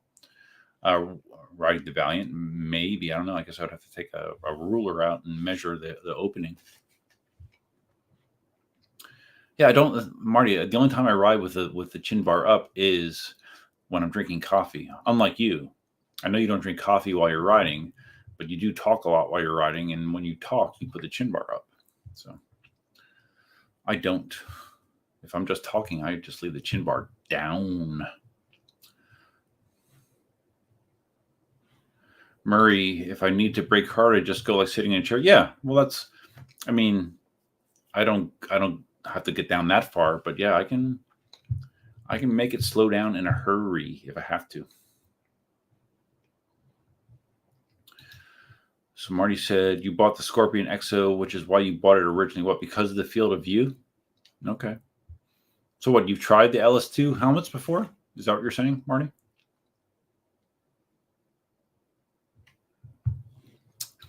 I don't know, Marty. The anti-pad community is speaking up here. Our Master Jim, brake hard, you just sit, Marty. No pads are needed. That's kind of my point. It's kind of my point. Marty says, regarding pads, hitting an unexpected bump can send you off the little. Yes, that's true. Definitely. That is definitely a potential risk. Although I can't say I've ever had that happen. Like I said, the only time that I really noticed that it would be an issue is like going down steps. When I did those 26 steps, if I did not have my toes underneath the toe pad, I probably would have came off. So some situations, absolutely. But just normal day-to-day riding, I don't know. Our Master Jim, no pads for life, man. Yeah, I should make that a sticker after I run out of my I survived the swamp stickers that only 2 people in the United States own. Well, 3, including me. Well, they don't have. Actually, I didn't put this on any of my stuff. I should, I guess. But yeah, the only way you get one of these is by riding with gators with me. So only 2 people have them. Larry says, to be clear, I don't do emergency braking either, but I don't like knowing that the braking is subpar, so I have to be extra cautious around pedestrians. Yeah, I don't know. I've never had impact with a pedestrian or a biker. Talking about the helmet, it's a good deal. Yes. Marty says, again, we're discussing pads. I agree regards acceleration, but I do think the pads play an important safety role, braking and protection for the battery packs. Yeah. You know, like those systems that Grizzly sells, that Clark sells, you know, they're not just pads on the side, but like the whole system. Yeah, it all obviously provides protection, and all obviously costs money too. But yeah, Murray needs spiked pedals though. Yeah, well, I mean, all my wheels. Well, the V8S does not. But yeah, I guess technically the M10 Mini has. Well, they're not spiked. But you're only going 10 miles an hour, so it doesn't matter. I'm trying to remember what the V13 pedals look like. Yeah, they're kind of just like squared off spikes, and they're not really spikes, but they're fine. I mean, maybe I'll buy third-party pedals for that. I don't know. I mean, I like the third-party pedals, but it's not a necessity. Dale. So Dale, doesn't your so your links? You don't have any pads in your links? I don't remember.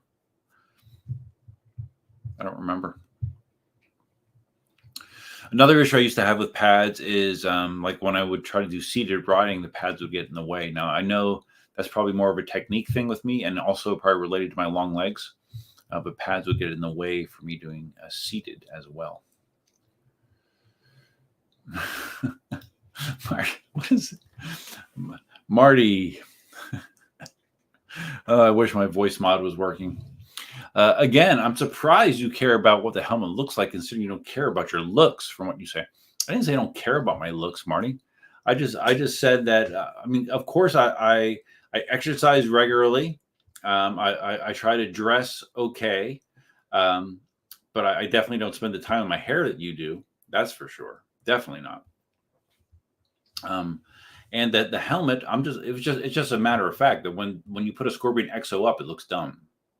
Right. I mean, this is not news to you, I hope. I mean, I'm knowing you, Marty, I cannot believe that you would think that the Scorpion XO does not look dumb when you have it up in your you're on camera. And it's okay. I've had mine up and looking dumb too for years. And I'm just saying the Scorpion XO doesn't look as dumb. That's all. And I only put mine up to drink coffee. That's it. Oh, finally, Tommy's here, dude. Oh man, you drop the comment at 8:30 and then you're gone, man. Tommy, man, jeez, you've missed all this discussion about the Valiant helmet, and we're talking about pads and no pads. I know Tommy's a fan of pads, right? Yeah, Tommy, you like your pads, but there's Tommy. The LS2 Valiant 2 is on sale on Amazon. I paid like $350, $360, $370 for mine. It's $249. On Amazon now, $249 for the Valiant 2. So if you need a spare, you might want to grab it, man. It's can I bring it up again? Let's bring it up just to show you vibes. Hold on. I buy so much stuff on Amazon, man. Oh my god, I buy too much. But again, when you're single, you can buy more things. Yeah, check this out. Check this out, dude. LS2 Valiant 2, $246.99. Now, the gotcha is they don't have this in extra large. If you want extra large, I think it's, you can't get extra large. You can get XXL for $284. But they only have the white and the black. But still, it's still dramatically less than what I paid and probably what you paid. I don't know. Did you buy yours on Amazon? I don't think I ever asked you. Vibes.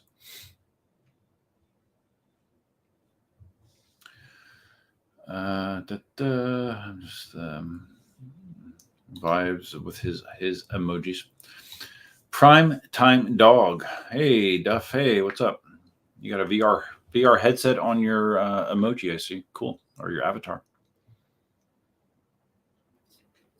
Welcome.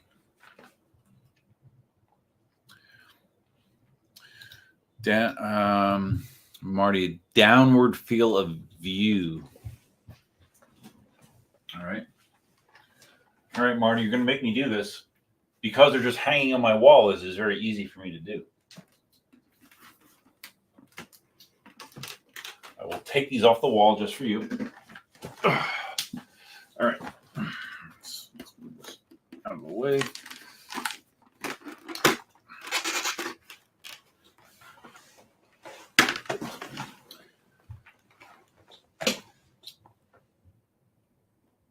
LS2 Scorpion XO. So you think?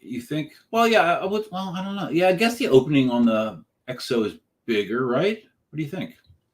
Though the nose piece juts up. Yeah, I mean, I think the chin bar in total might be a little thicker on the LS2, maybe. And what I was amazed by when I did the review, I talked about this. I thought that the Scorpion XO would be a lot heavier because it feels heavier to me. Definitely feels heavier on the head than the LS2. But when I weighed them, the LS2 was only like an ounce less than the Scorpion XO, which was very surprising. I think the XO was like, I don't know, 4 pounds and 2 ounces, and this was 4 pounds, 1 ounce or something like that. So I was surprised by that. Back on the wall. I'm telling you, Marty, you should ask Lupe if you can hang shit on the wall. And I won't tell anybody you stole the idea from me. Vibes, we were just talking about you. Yeah, we talk about vibes all the time. Okay, CRC, but if you hop curves and do any jumps whatsoever, then pads become essential. Yeah, hopping up curbs, not hopping down. You can hop down curbs without pads for sure. Yeah, speaking of that, when I went out on my patent yesterday, so I've been commenting that I didn't want to do like big steps of stairs on the patent because it felt like the tire was a little low. I checked the air pressure on the tire before I went on the ride yesterday. It was 18 psi. So I pumped it up to 30. Felt a lot different at 30 psi than 18. I got used to it quick, but it definitely felt different. Our Master Jim, when you're used to no pads, spiked pedals are plenty. Yeah. Like I still have a problem sometimes when I dismount from the patent because I have the E-Rides spiked pedals and that toe pad. Sometimes I will go to dismount and my foot will actually get stuck between the pads and the toe pad and the spikes. And luckily I haven't like fallen, but there's been a few times where I've almost fallen because I couldn't get my foot out of there clean. Primetime Dog, sorry, just getting on, but I just got a BMS2 error on my V13, and now the wheel wants balance. Thoughts of what could be the issue? I have not heard of that error. A BMS2 error? I'll Google it quickly. Error V13.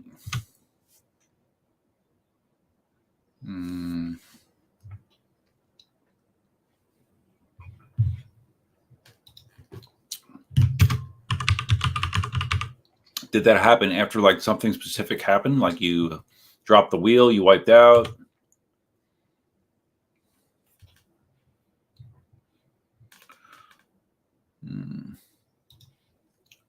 Hold on a second.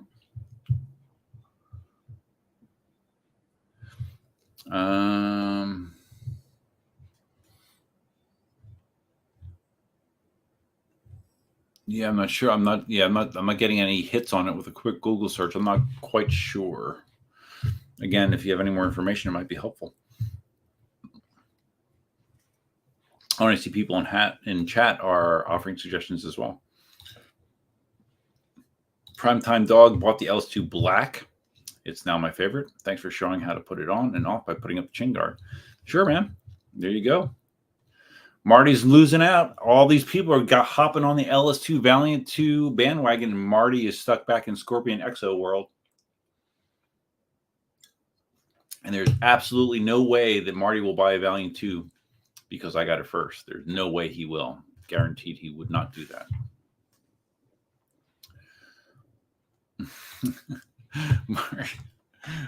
Marty, the things you say. People that don't ride with pads look like noobs, just so you know. Well, I don't know. Well, like I said, just so you know, when you ride with the Scorpion XO with the chin bar up, you look like a conehead. So, yes, I know what you meant without pads. Yes, Marty, I know. Just like you're critical of tire nerds and other nerds, voltage nerds, tired nerds. I know. All right, so Primetime says his V13 charged to 100%, but he has that BMS2 error. No, yeah, I've never heard of a BMS2 error. Sounds like something that should be investigated. Where did you buy the wheel from? Vibe says, riding without pads really limit your wheel control, in my opinion. But then again, some of the best NYC riders don't use pads, so what do I know? Well, like I was saying like to Sean, right? He never used pads.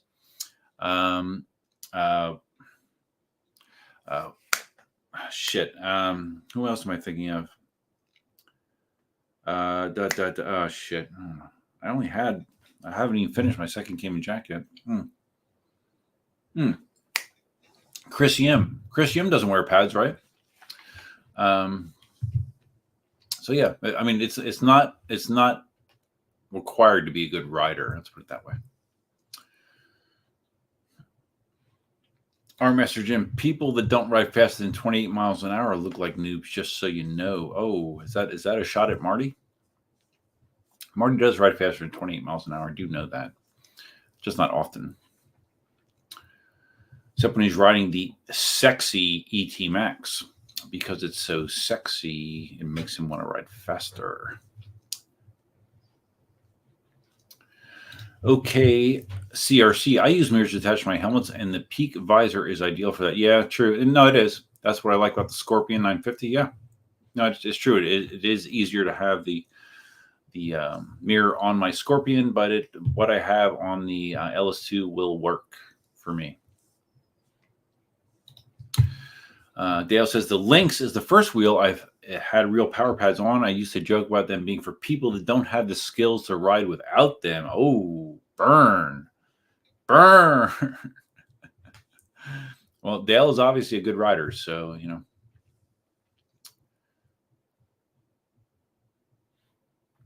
Five minutes before your LS2 showed up, your LS2 helmet showed up. That's funny. People that ride trails require pads to know the use case. Yeah, no, I don't disagree. I think the Sherman, the OG Sherman that you gave me to ride the trails on the Mount Baldy ride had, I mean, it had like those Russian pads. They weren't conventional pads, right? They were, I'm trying to remember. I mean, they weren't Clark pads. There was no toe support. They were just kind of, I don't know. They were just kind of acceleration and braking pads. And I didn't use them either. Murray uses the Chickway pedals. Yeah, I've seen them. My UC journey uses an LS2 as well. Love it. Marty, get on the LS2 bandwagon, dude. Come on, do it. I know you won't, but you should. You would look so much cooler. When you pop up your helmet to talk, the chin bar rotate out of the field of view. It would look so much better, really.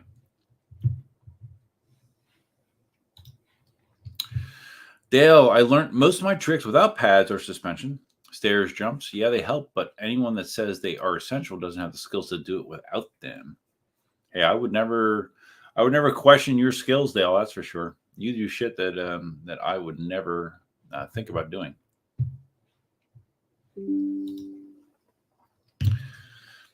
Marty, every time you buy something, your retirement moves out a week. Something to keep in mind since you want to be me.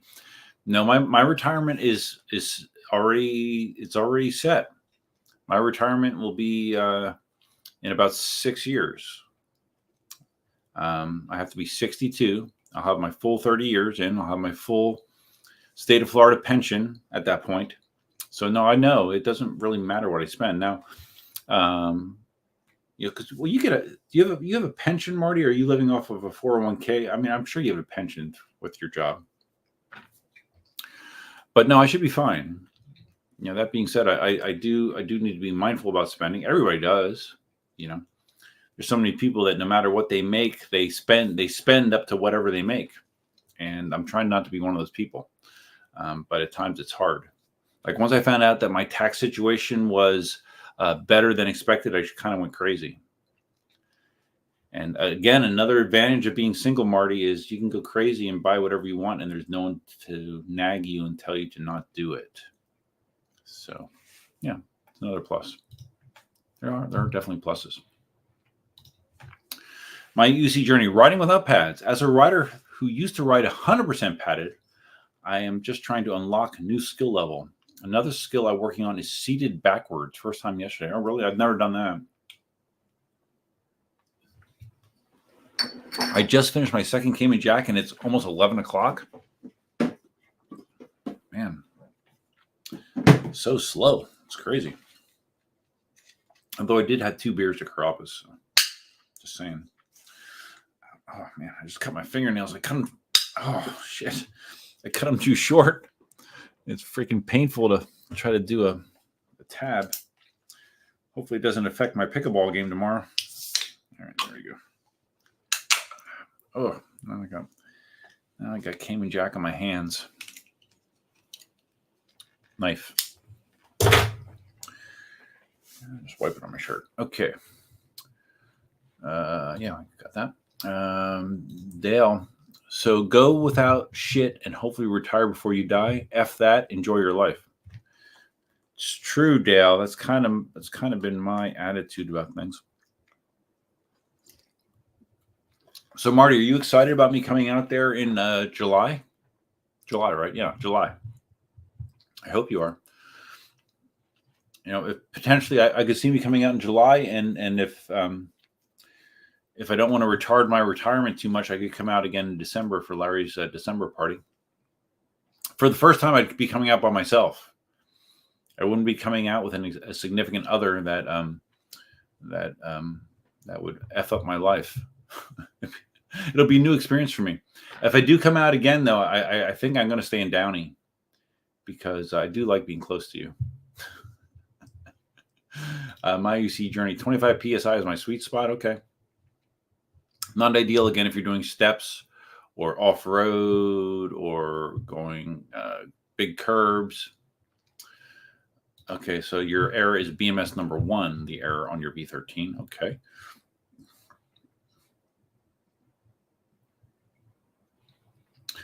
Murray, I once tried to put my foot down at a stop and my shoelace hooked on a spike on the pedal, so I ended up falling over.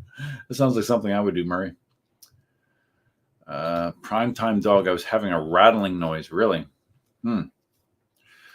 I don't know. It might be worth it taking the cover off that covers your system board. It's not that hard to do in a V13. Just to eyeball it to see if you see anything obvious. Oh no, Marty is leaving. Hold on a second. I just got a message that Wayne from East Coast Miami. Where's my Telegram? Oh, there it is. I'll let him know that I'm live streaming right now.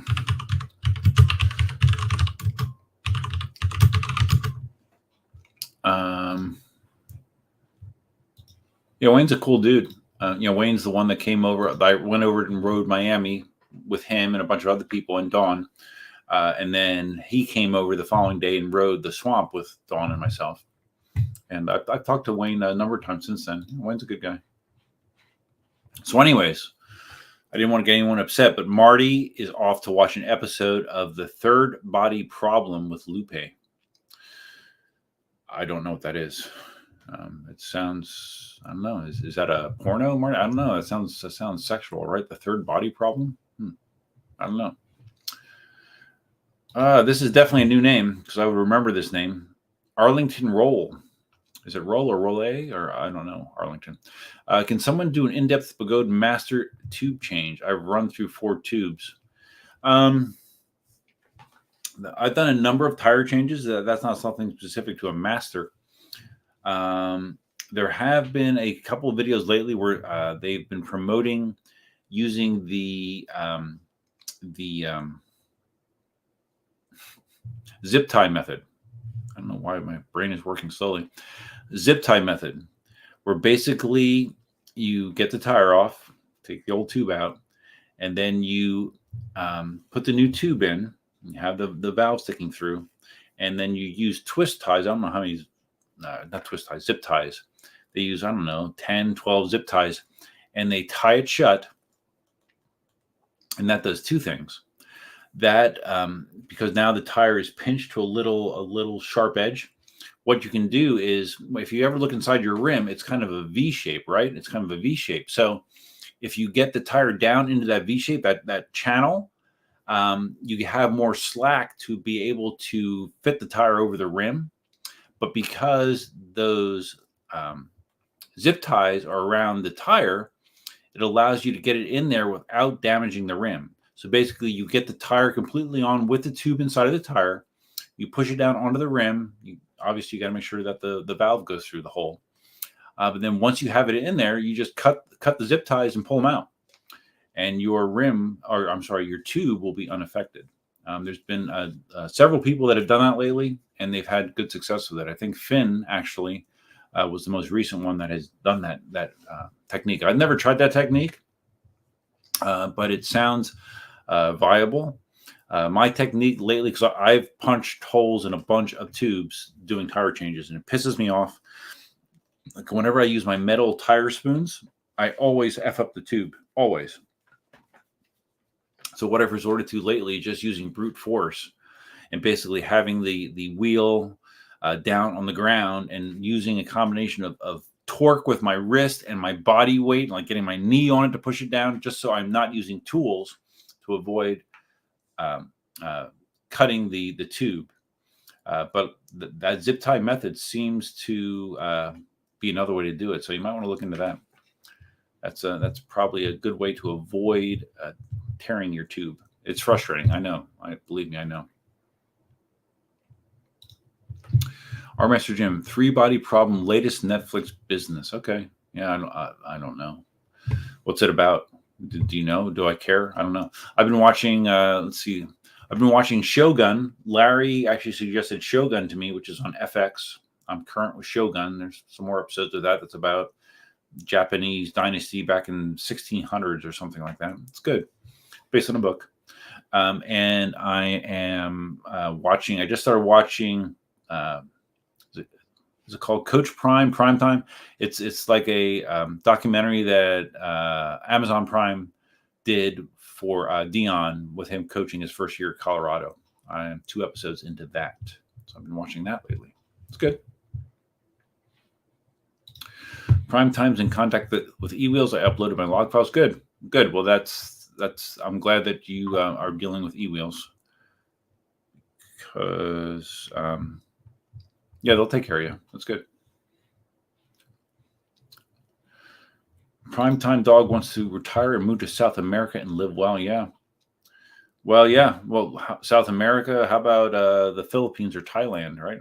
I've had a couple male friends of mine suggest that for reasons that aren't appropriate to talk about on a live stream. But it's not really my jam. It's not. It doesn't. That. I'd rather stay here and just find a decent human being. That's kind of my goal. I don't really want to go overseas. Our Master Jim, straight up calling BS on growing old and having fun for the L2 Valiant 2 for $249 Canadian. Closest Google shows is $349. I don't. Hey, I live in Florida, so I don't know. Murray, you don't like spending, Duff? How many ping pong bets do you have now, other than those you've given away? It's funny you would say that, Murray, because I bought another one. It arrived yesterday. I played with it today. I'll play with it tomorrow. It's called the Proton. It's cool. It's has an orange handle and like a blue accent around it. I like the paddle. It plays well. But I am at the point now where, like, every time I buy a paddle, I give a paddle away. So I've given away probably 3 paddles. Ex-girlfriends have gotten a couple paddles. Christine, I think she has 2 paddles. My other ex, Carrie, she has 2 paddles of mine. So in total, since I've gotten into pickleball, I wouldn't be surprised if I bought 20 paddles, probably. But in my bag, I think I only have 8, maybe. And I have another, like I said, I just got this new paddle, so I'm going to have to give another one away. So it's a good problem to have. At least paddles cost less than EUCs. Simon says, I can't retire until I'm 67. Hopefully I'll live another 11 years. Oh, so you're the same age as me, Simon? You're 56 as well? Okay. When it happens, I'm cracking a beer and never getting off the couch again. Yeah. I mean, to be quite honest, if I could retire tomorrow, I would. I don't feel a driving need to keep working. I'm hoping that at the point when I retire, my bills will be at a point where it will be an easy transition. I have plenty of hobbies to keep me busy. It's funny, my ex-boss, he retired, I guess 2 years ago at this point. And he doesn't have a lot of hobbies. And he's told me, since he's retired, like he's told me multiple times, he's kind of having a hard time filling his days, kind of bored at times. So I don't think I will have that problem, because I have ways to entertain myself. I have things that interest me. I could travel. I don't know. I guess it depends if I'm still single or not at that time, right? Yeah. Who knows? Who knows, man? I have had people that have been trying to set me up with people, but it hasn't worked out. Our Master Jim, should have known it sounded too good to be true. Story of my life as a Canadian. Where in Canada do you live, Jim? 8:01 past Marty's bedtime. Time to hop off. Hey, what's up, Sterling? Sterling, why did I think that you are a channel member? Are you not? Why did I think that you're a channel member? No, I guess you're not, because I don't see the icon next to your name. Hold on, let me just check this. Let me look at my channel members. Last time I checked, it was at 23. Maybe you dropped off. Let me see. No, I'm still at 23. Garrett. Yeah, my most recent were Garrett Taylor, who bought an electric unicycle stand for me. And Garrett actually might also be visiting Florida. And if he does, he will be probably riding with me as well. Okay, no, okay, Sterling, you are not a channel member, but that's okay. But you could take a second, and this applies to anyone. You could take a second and click the like button. I would appreciate that. That helps visibility of the stream. That lets YouTube know you think it's cool. And if YouTube thinks that other people think it's cool, they're more apt to show it to other people. So yeah, click the like button if you want to. Our message, Duff types so fast. Duff equals sysadmin. I do type relatively fast, but if you saw me type, you would laugh because I'm not a conventional typist. Like I cannot type without looking at the keyboard, and I use 4 to 5 fingers to type. I do not type conventionally at all, but I can do it fast. But it is not conventional. That's the story of a lot of things in my life. I don't do things conventionally. Pickleball, even pickleball, volleyball, bowling. I don't do them conventionally. And I don't know what that says about me. It means I'm unconventional, I guess. Primetime says, I resolved the rattling after dropping the tire and greasing the rails for the shocks. Okay. That's true. They can get kind of dirty. All right. Sterling is going to tell me what three-body problem is about. It's a fateful decision in the 1960s. China echoes across space and time to a group of scientists in the present, forcing them to face humanity's greatest threat. Huh. Okay. Is this in reference to the I don't know, they still have the law, but China used to have a law or a mandate or something where like a couple is only allowed to have one child. And because of the population problem, is it in relation to that? Maybe. I mean, that actually sounds kind of interesting to me. You know, time travel. The time travel part of it interests me. So yeah, maybe I'll watch it. I don't know. Not tonight, but at some point, maybe over my 4-day weekend, I will. Oh man, Simon, you have to ruin it. The Three-Body Problem is a badly written and boring sci-fi novel they made into a Netflix show. Oh, great, Simon. I was getting semi-excited about it. Now I'm unexcited. Shit. Murray rides at 29 psi. If I try 30 psi, I ride like a beginner. Have to stop and let 1 pound out. I'm getting a lot of feedback here. Okay, a Three-Body Problem is an old astrophysics concept dating back to the 1600s. Netflix found out about the book that was written about it, so now it's the new hotness for Netflix normies. Yeah, I'm not a Netflix normie. I do have Netflix, but I don't live and die by it. Stuart Lancy, thick soapy water in regards to putting a tire on. Yeah, it helps. It helps. But I really think if you're busting tubes, you might want to try that zip tie method. Simon, yep. Soapy water. Yep. Growing old and having fun. PSI formula. Take your weight in kilograms and divide it by 3 gives you your tire PSI. All right, well, I'm going to try that. Let's see. So let's say my riding weight is 185. It's probably a little more than that, 102, but we'll go with that. Okay, so that's 83 kilograms. Well, let's call it 84. 84 kilograms divided by 3. That should give me what my ideal tire PSI. All right. So 84 divided by 3. 28 psi. Okay. Well, that's funny because a lot of wheels that is what I will put in the high 20s, right around there. So that's funny. 28. Okay. Cool. Simon, Shogun is a great novel. I never read the novel, but I'm enjoying the show. Although it's lots and lots and lots of subtitle reading, but it's good. Dale says, I bet you gave your exes a little paddle. Wink, wink. No, I'm not into. Well, I shouldn't say that.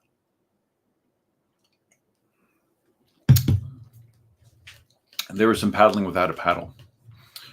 Our Master Jim.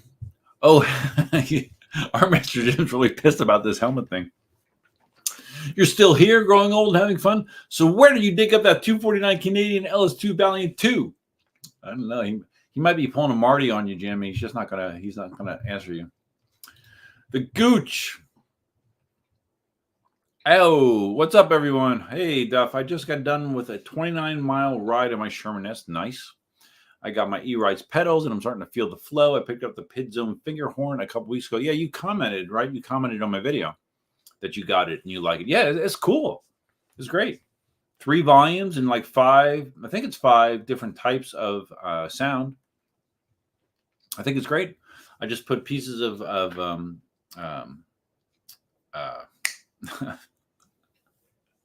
Velcro on my wheels, and I can just move it from wheel to wheel. It's great. $39. Super cool. Gooch says it's a great horn. Yeah, I think it is too. I mean, PidZoom has been sending their stuff out to tons and tons and tons of people. I see everybody reviewing the horn and the charger enhancer, which I have not reviewed that yet.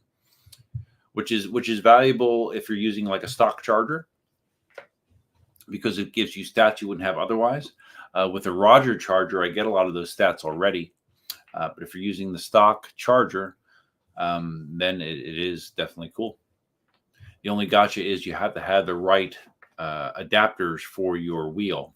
So like the only adapter I have is for my Patton. So like I can't use it on my Sherman S, which is a 100-volt wheel. So, which I would actually like to use it on my Sherman S. So, and I think that charger enhancer only goes up to 134 volts.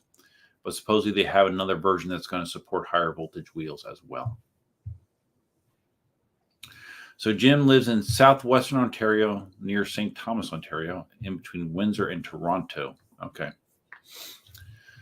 Can't say that I have a great knowledge of Canada geography, but okay, I have an idea where you live. Prime time's out of here. See ya. Good night. 11:17, great. And guess who has to get up at 6:30 in the morning to play pickleball? I can't believe how slow I'm drinking. Wow.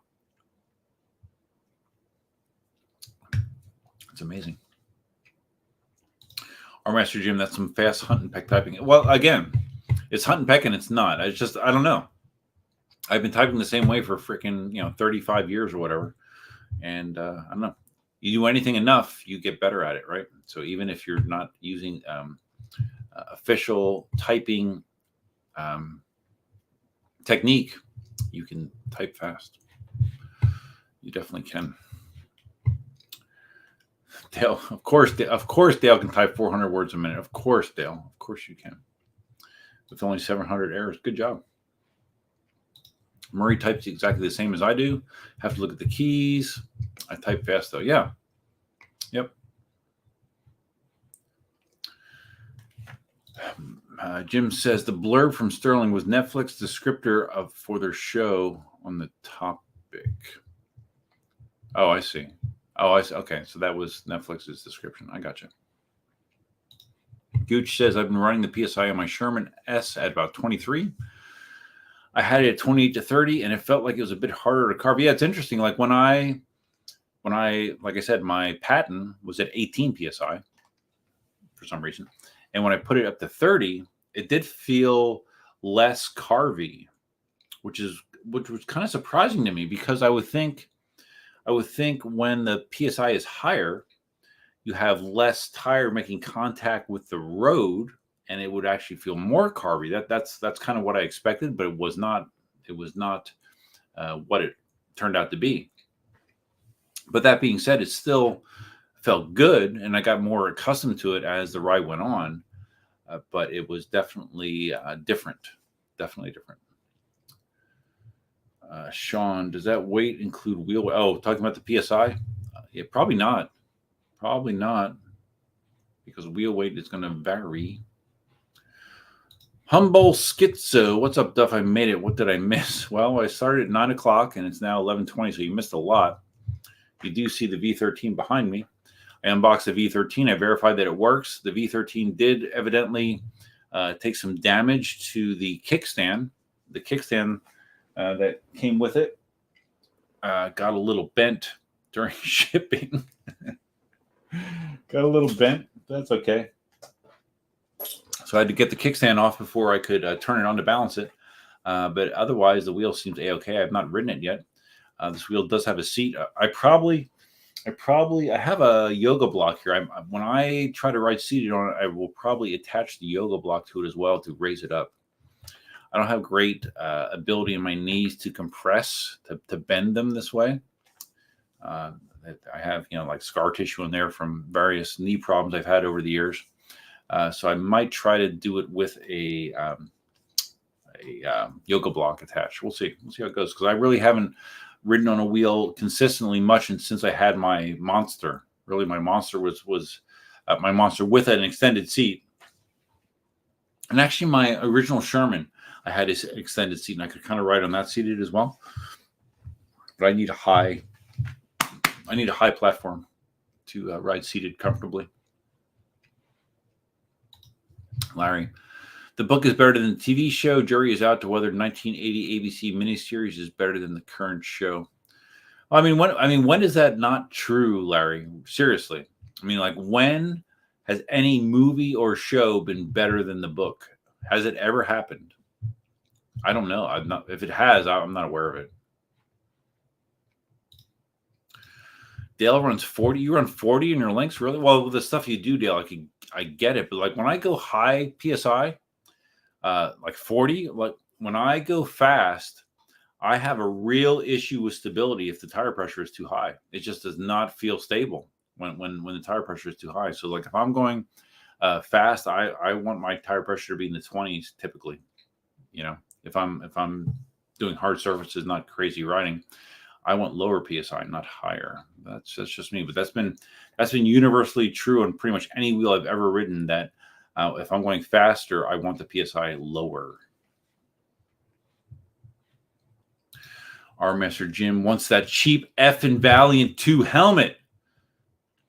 I don't know. Growing old and having fun. You got crickets, man. He's not telling you.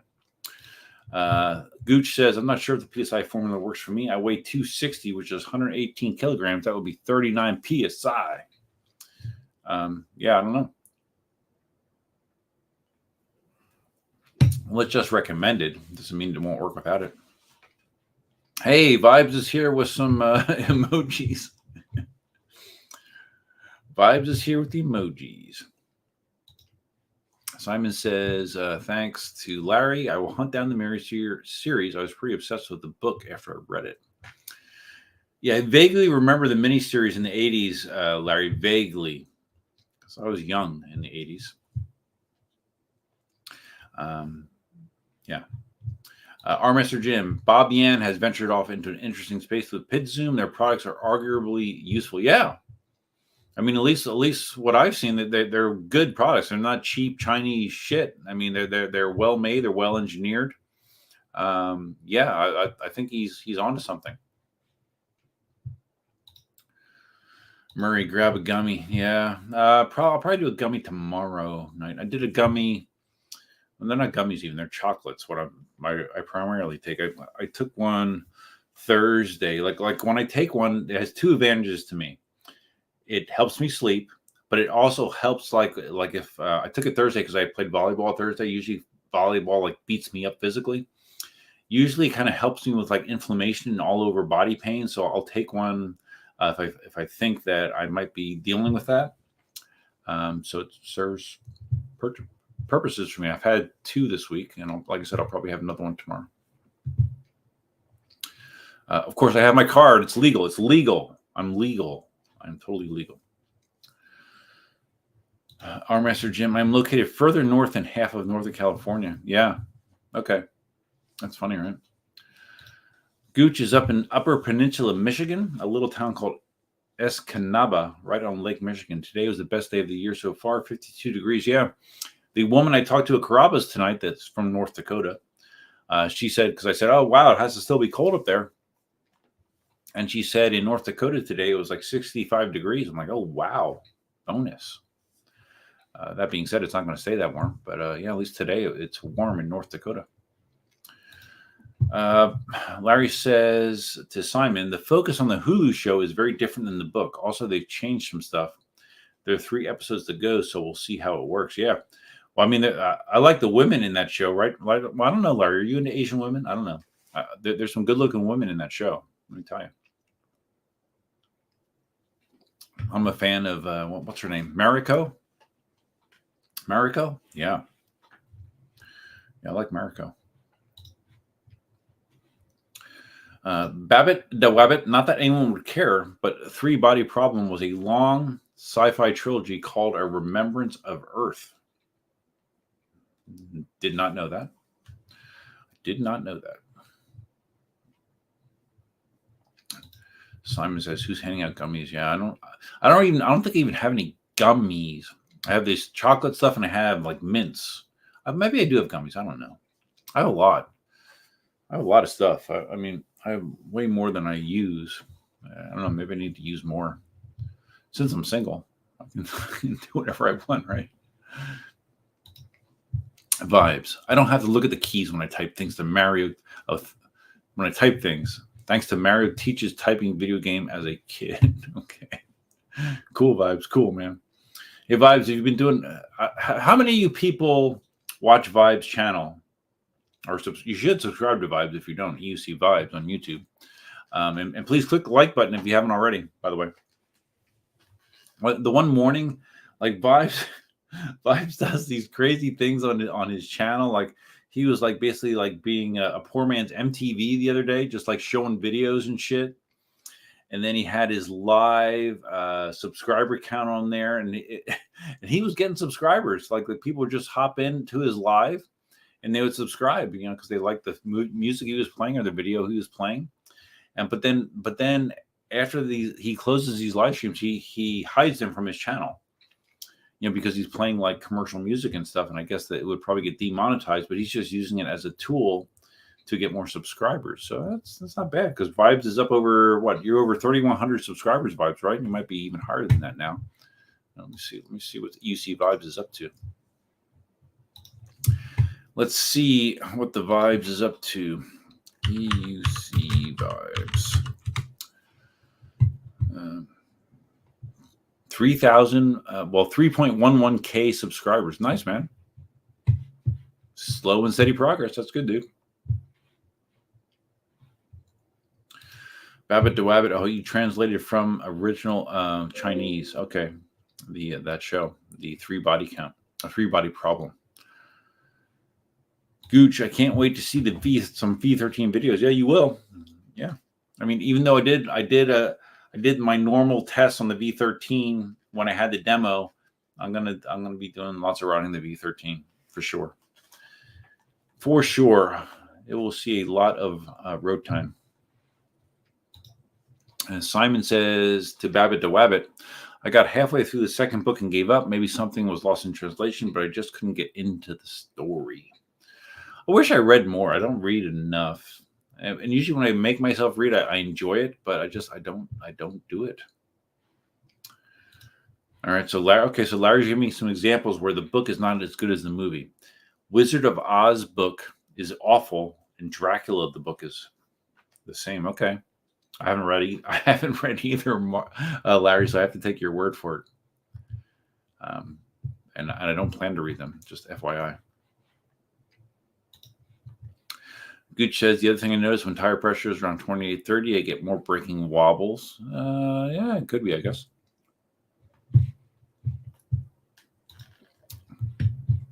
All right, so Vibes, I'm just looking at your channel right now. I guess here I can pimp you, right? Yeah, so you have no live listening to your channel since when you took the M10-4 into CVS a month ago. That's the last live that you have publicly posted on your channel. And I know you've probably done, what have you done? A dozen? You've probably done at least a dozen live streams since then, right? But the last one that you have publicly available is from a month ago. That's funny shit, man. It's funny shit. Okay. Ion flow keeps the PSI in your 30, around 30 in your 16X. Yeah, I would say between 25 and 30 is what I normally would ride on. Yes. Or Master Jim, fast and high PSI, just riding the knife edge. Yeah, well, I mean, I guess that's why I feel unstable at higher PSIs. I remember when I first got my EX20S. You remember that wheel that looked like a refrigerator? And I rode that thing. It felt so freaking unstable to me because the pressure was high. And I dropped it down to 25 to 30, and it was night and day. But high pressure. I mean, I felt really, really shitty on that wheel. Larry says almost all the Sherlock Holmes movies are better than the books. Well, I can't say I read the book, and I don't know that I ever saw any of the Sherlock Holmes movies either, Larry, just being honest. Again, I will take your word on it. Simon says the Shawshank Redemption movie is as good as the novella. That's the only one ever, though. Okay. Murray says, I think having suspension will affect that pressure guide about right for wheel with no suspension. Okay. Vibe says, driving this stream, that's why I'm not hitting you with 10,000 questions. Driving this steam? What? Oh, you're driving. You're driving right now. Be safe, dude. It's okay. I'd rather you arrive at your destination safely than leave comments. It's fine, dude. Your safety is of the utmost concern because we need to have an EUC vibes around here. Larry says, I'm only about 5 minutes behind in chat. No, 6 minutes, 7 minutes. The original ABC miniseries shows its age, but keeps the books. We're talking about Shogun, but keeps the books focus on Blackthorn. Who's Blackthorn? Is it bad that I don't even know who Blackthorn is? Who's Blackthorn? As a hero in the new Hulu FX series, he is portrayed as a Japanese Siam, kind of an oaf. Shit, is Blackthorn the English guy? You mean? Okay, that's the English guy, Anjin. Okay.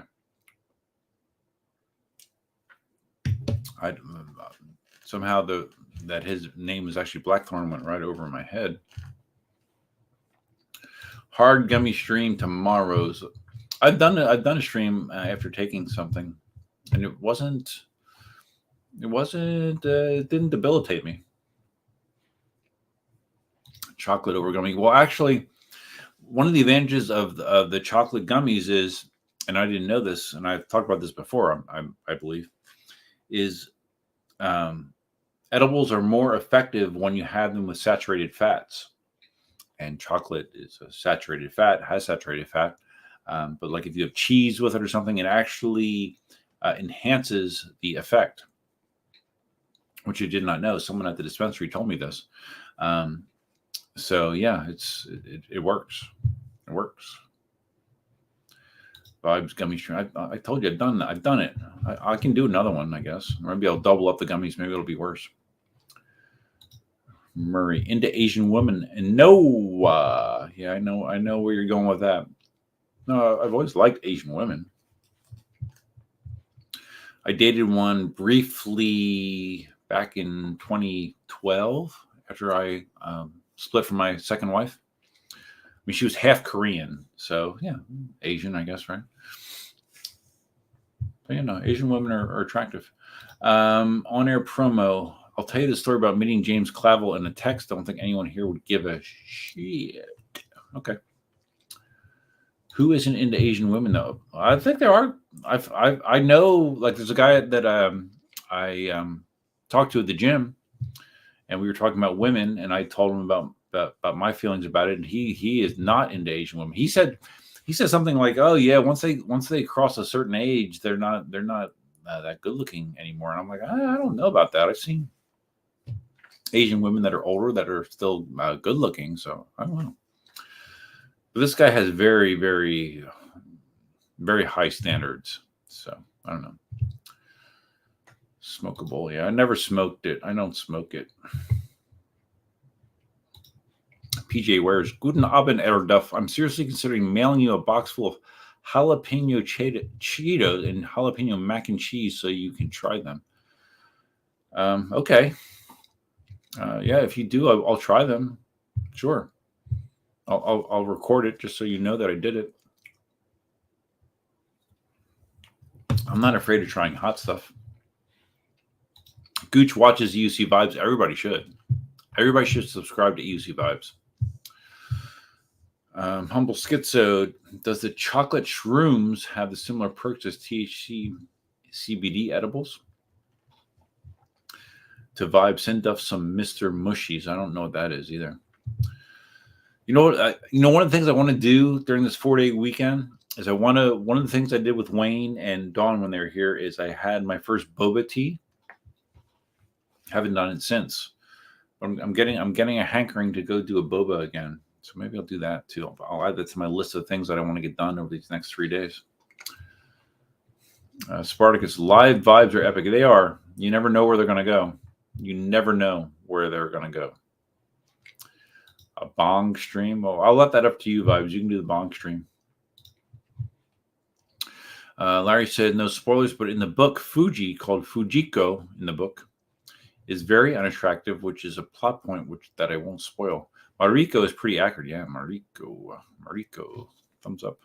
Except her Catholicism is a bigger problem. Okay, yeah, they don't make at least from what I've seen in the movie, the show, they don't seem to be making a big deal about that. Spartacus, yeah. Thanks, bro. Vibe says the Spartacus. DJ Vibes, yes. Yeah, the one morning, weren't you like you were rapping, Vibes. You were rapping, freestyling. I assume it was freestyling. It's better than I could do. Stuff is too kind. Yeah, that's right. Well, money well spent. YKTV. Yeah, what does YKTV stand for, Vibes, by the way? I've never asked. I feel like I should know, but I don't. What does YKTV mean? Oh, wait. Oh. I just Googled it. YKTV stands for You Know the Vibe. No shit. Now I know. So that's what it means. You know the vibe. Okay. That's so funny.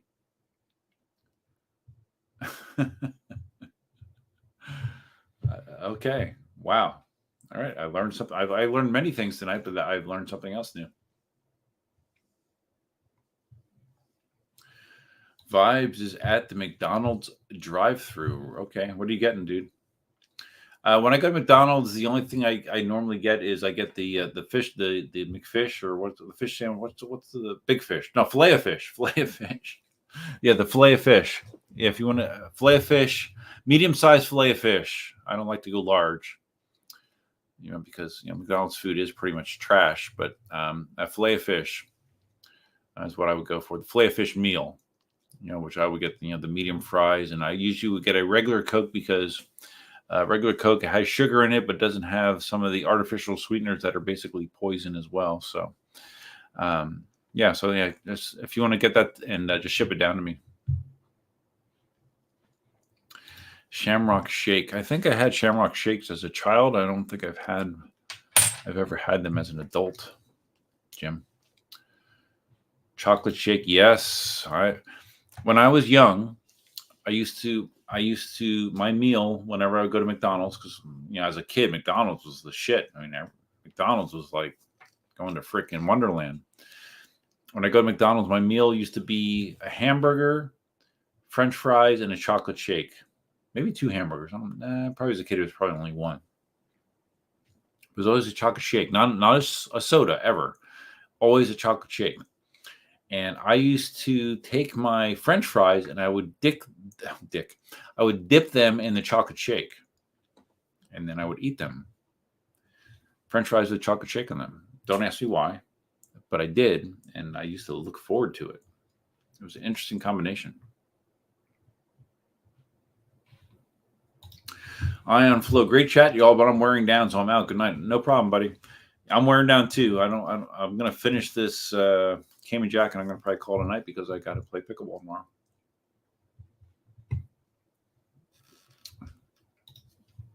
Okay, so Larry confirming what I thought. Blackthorn is Anjin. You didn't pick up on it because the book deals with his resisting Japanese culture and holding on to his English name. Okay, gotcha. Talking about tire pressure, fat is a mitigating factor confirmed. It may delay the onset. Or we're talking about something else. Oh, we're talking about edibles. Okay, sorry. Yeah. It delays the onset. I heard it amplified the effect, and the times that I've tried it and that I've intentionally consumed stuff with the edible, it seemed like it. I don't know. It seemed like it had more of an effect, but it's weird. Like again, I used to do that with my ex. So he had interactions, and you would, because you're talking and interacting, you would the other person would pick up on how the other person was affected. Now that I'm single and taking it myself, it's a little different. I don't sit here and talk to myself. I can feel when it kicks in, but it's different. It's kind of different when you're doing it by yourself, like many things. Spartacus, milk chocolate is loaded with fat, and if you want edibles to kick, fat is key. There you go. Spartacus sounds like he knows what he's talking about. Our Master Jim, I would argue that Asian women age more gracefully, not less. I would argue the same thing. Seriously. Yeah, I don't know where he was coming from. I mean, this guy has some interesting tastes. He's married to a Russian woman.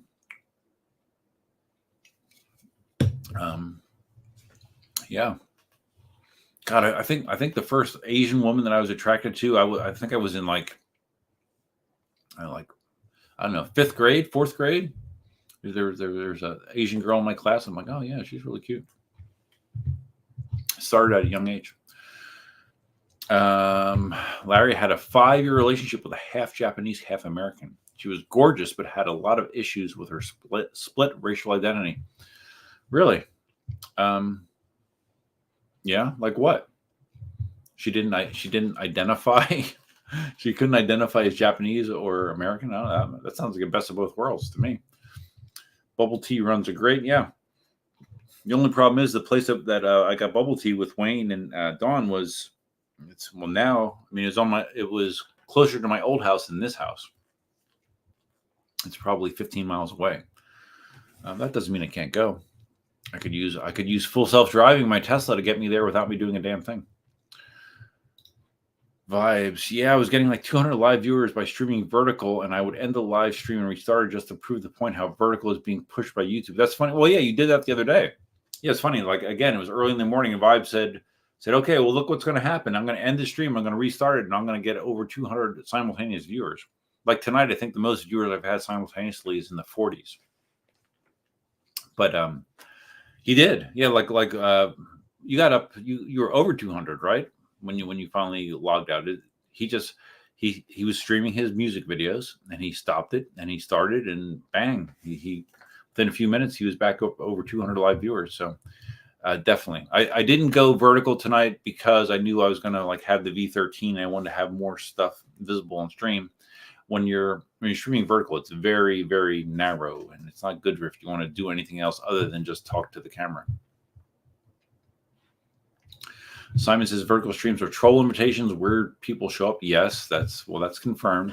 But that's why people like you and Vibes have wrenches next to their names, because you're moderators and you can hammer those people for me now. Hammer them. Stan, is the discounted V13 a buy? What, the one that's $32.99? Let me see what Amazon is selling V13s for right now, because they had a coupon on them as well. All right, so on Amazon, let's share the screen again. On Amazon, it's $32.99, but they don't have a coupon, but they have the same 10% off brand promotion. So at checkout, if you put this coupon in here, you get 10% off. So that is $320 off of V13. So basically $3,000 now, plus depending on where you live, you're going to have tax and stuff, but no shipping, free shipping.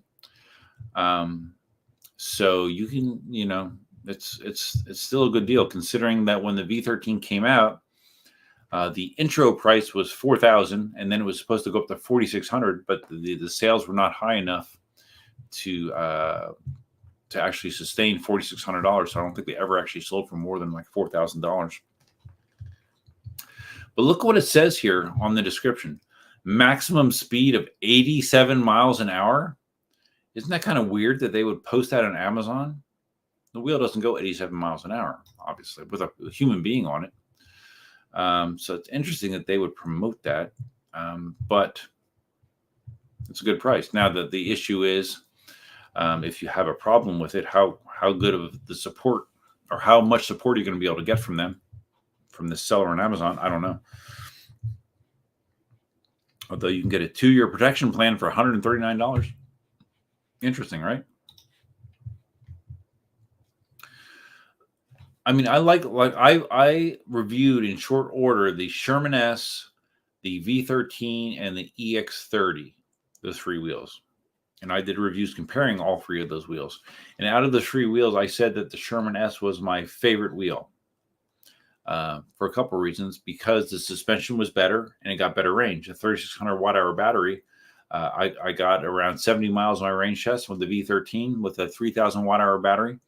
I got about 50 miles of range. So it got more range, had better suspension. That being said, open road cruising, the V13 was probably the best wheel out of those 3, just because it has such a big tire, 22-inch tire, whereas the Sherman S and the EX30 are both 20-inch EUCs. So, yeah, I mean, to me, it's a pretty good deal at $3,000. If you can get it for around $3,000, that's a pretty good deal. To me, I asked Marty what he thought about that, and I think Marty said that he thought if the price of the wheel was like $2,500, it would be a good value. The V13. He thinks at this price it is still not enough of a value.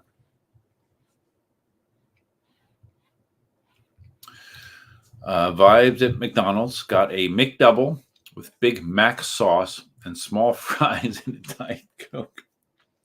I didn't know you could do that, Vibes. I didn't know you could get a Big Mac sauce on anything. I didn't know that. Vibes had his 4th and 5th birthday at McDonald's for sure. I'm sure I've had birthdays at McDonald's too. Murray had a Chinese girlfriend for a few years. Oh yeah, I met a lot of her friends. They age very well for a long time. Then they seem to suddenly crash real fast. Up until then, they were good. Well, what causes them to crash, Murray? I'm curious. What causes that crash? Simon says, chocolate shake from Macca's was a massive treat for me as a kid. What's Macca's? I don't know what Macca's is. Only got to have them once every 6 months because the nearest McDee's was miles away.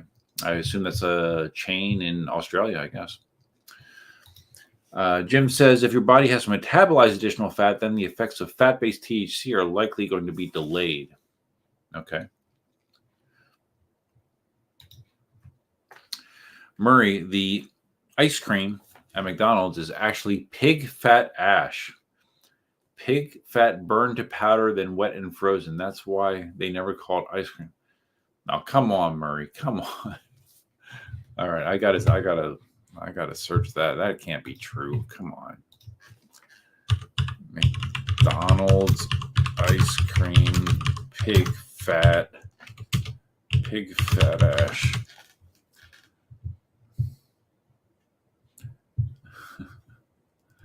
Is McDonald's ice cream made from pig's fat? There's a question on Quora.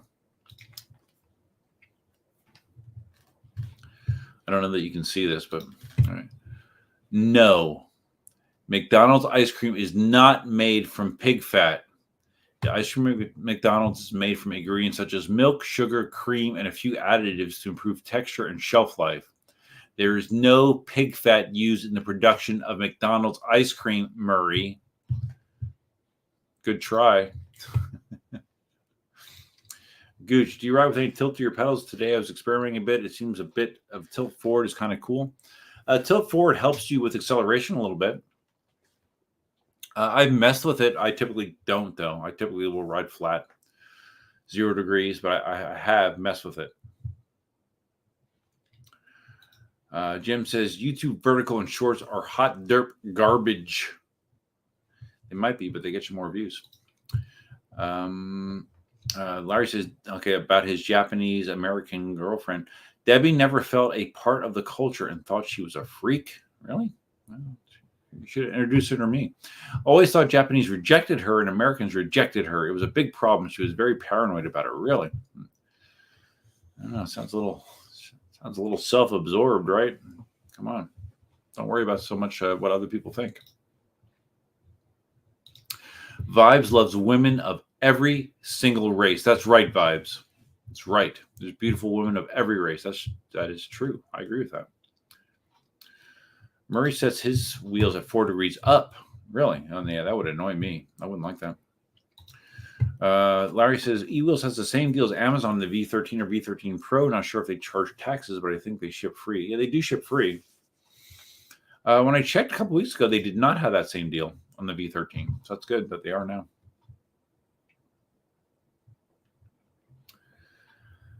Jim says it's not weird. The pricing, if you recognize how Amazon lists their products not to be trusted. Yeah, I know. Murray doesn't like vertical streams. Yeah, I mean, for the viewer, I don't think it's ideal. I think this is a better format for live streaming. But as a content producer, yeah, the lure of having more views and potentially more subscribers is strong.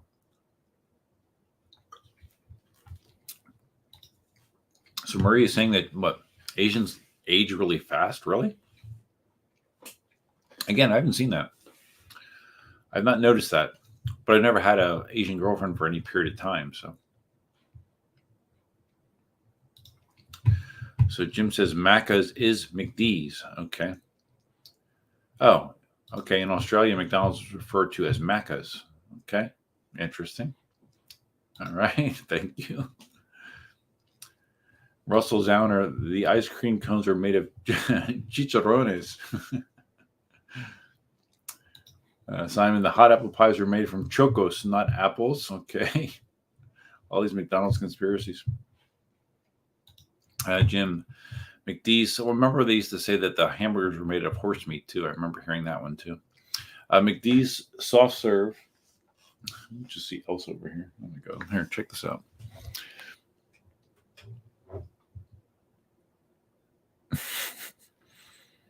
This is how she spends a lot of her time. Oh my goodness. No, I messed up my angle again. Damn it. There we go. Yeah, not quite. Not quite. Let's try that. There we go. Okay.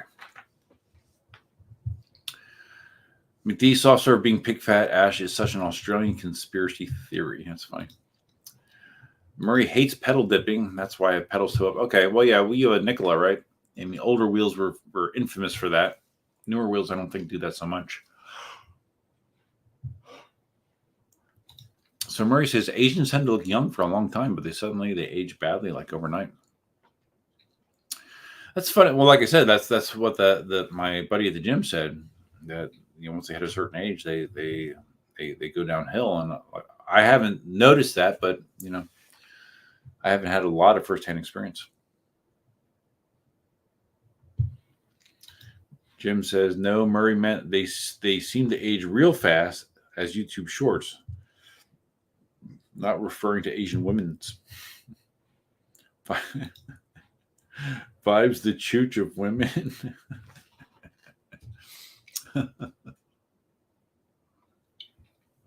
You guys get that? I get that, Sam. He's referring to how Chooch likes all wheels that are given to him. He likes them all. Larry says, here in SoCal, Jack in the Box just came out with a smash burger. It's excellent. Blows McDonald's away. Well, that's kind of the thing, right? Smash burgers. A lot of people, that's popular. People like smash burgers.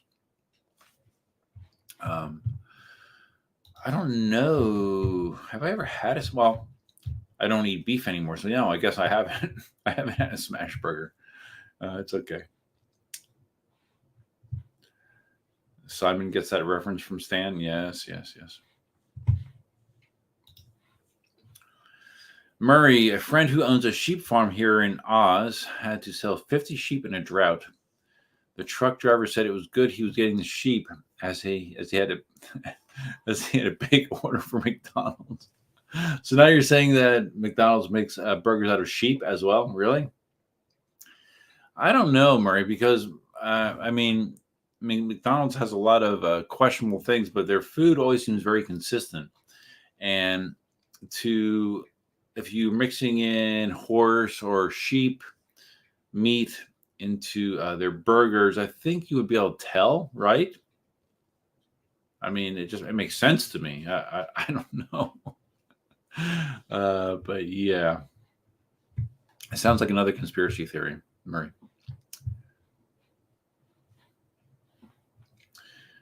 Jim, why don't you eat beef anymore? I've been a pescatarian since basically shortly after I got divorced, or not divorced,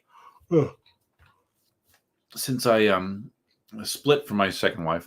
Prior to getting divorced, actually, I stopped eating it. I don't eat. Oh man, I gotta go to bed soon. I'm tired. I don't eat beef, pork, or poultry. I basically eat I eat seafood. Like tonight, I went to Carrabba's. I had scallops and shrimp and stuff like that. So I eat seafood, but I don't eat beef, pork, or poultry. Like I've eaten like Beyond Burgers and Impossible Burgers, all that kind of stuff, which isn't bad. Although that stuff is heavily processed, so it's not ideal. But yeah, I haven't had that beef, pork, or poultry since 2012. I guess 12 years. Wow, 12 years. And it's not necessarily for nutrition or health reasons. It's more like I'm an animal lover, and I saw multiple documentaries and information about just the absolutely horrible things that. Oh, I just got a message. The horrible things that happen in the meat processing business.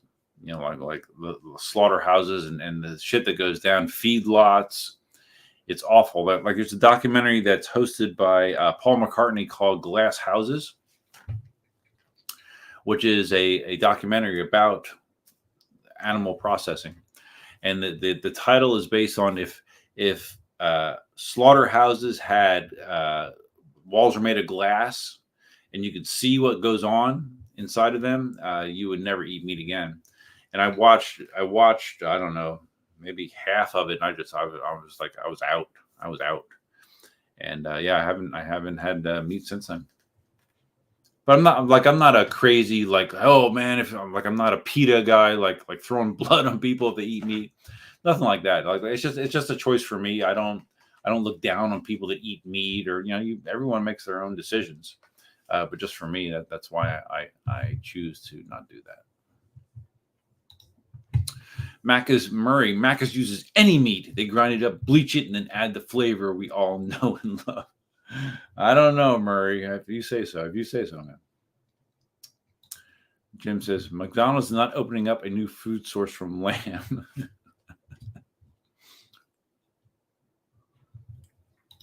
Simon says 100% Australian beef is the name of the company that supplies the meat. It's a language legal loophole that allows them to print that on the packaging. Okay. Interesting.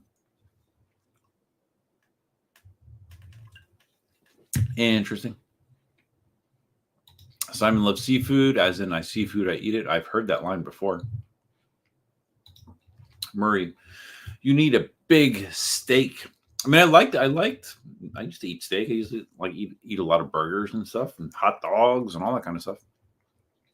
Now they do have vegetarian versions of a lot of that, not steaks per se, but you can get the fake hamburger. I've had vegetarian hot dogs. They have chicken nuggets that are, vegetable products. They're all fine. Now I don't mind them at all. And it wasn't as hard as I thought it might be to give it up. It just was not. But again, it's just a choice that I made. It's not a choice that other people need to make. What? Growing old and having fun, they find human DNA and rat DNA in a lot of hamburger and feces. Wait, all right. So you're saying that they're grinding up human beings too? They're putting human beings in the hamburger? Really? Oh my God, this is really getting crazy. Okay. I cannot confirm or deny that. Jim says, yikes, that is tragic. Those projects are bad, full of seed oils. Less bulls were killed per pound of meat versus any other animal.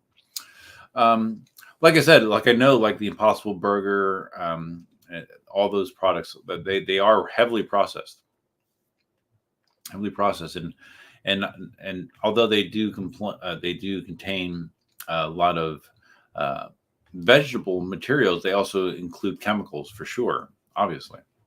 So, no, I'm not saying it's an ideal solution. I'm just saying that I just don't. I'm not into killing animals. Hi, Elsa. You woke up. All right, good. I think Elsa's ready to go to bed soon too. Murray. Paul McCartney died in '66. He did. The guy we call Paul is actually William Billy Shears Campbell. What? Murray, what the hell are you talking about, dude? So Paul McCartney died? This is a fake Paul McCartney? Man, dude, you know about all the conspiracy theories. Holy shit.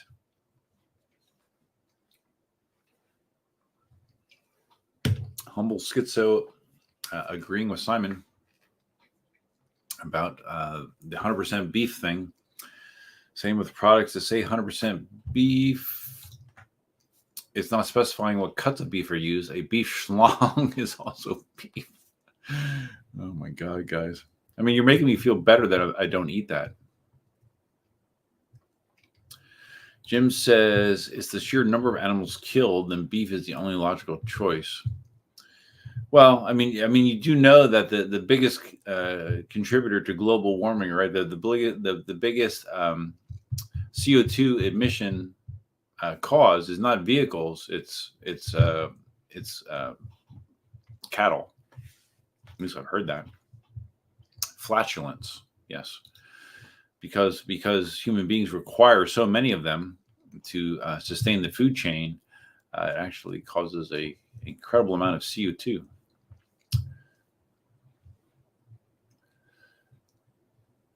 Jim says nobody thinks it's hard to change, but the cost to your health is another issue. I don't know, Jim. I'm pretty healthy, pretty active. I think for my age, I'm doing okay.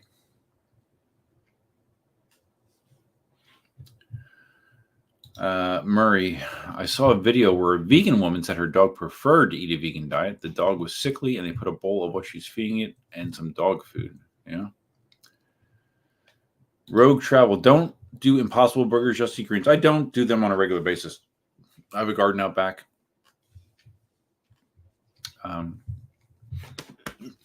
No, I don't do them on a regular basis, but I do them occasionally. So Murray, continuing his story about the dog, the vegan dog, it hooked onto the dog food like it was going out of fashion. It gobbled the dog food, not the vegan BS.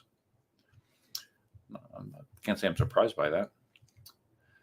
Jim says, killing animals is literally a representation of the cycle of life. Yeah, no, I'm not disagreeing with you. It's just not me. It's not me.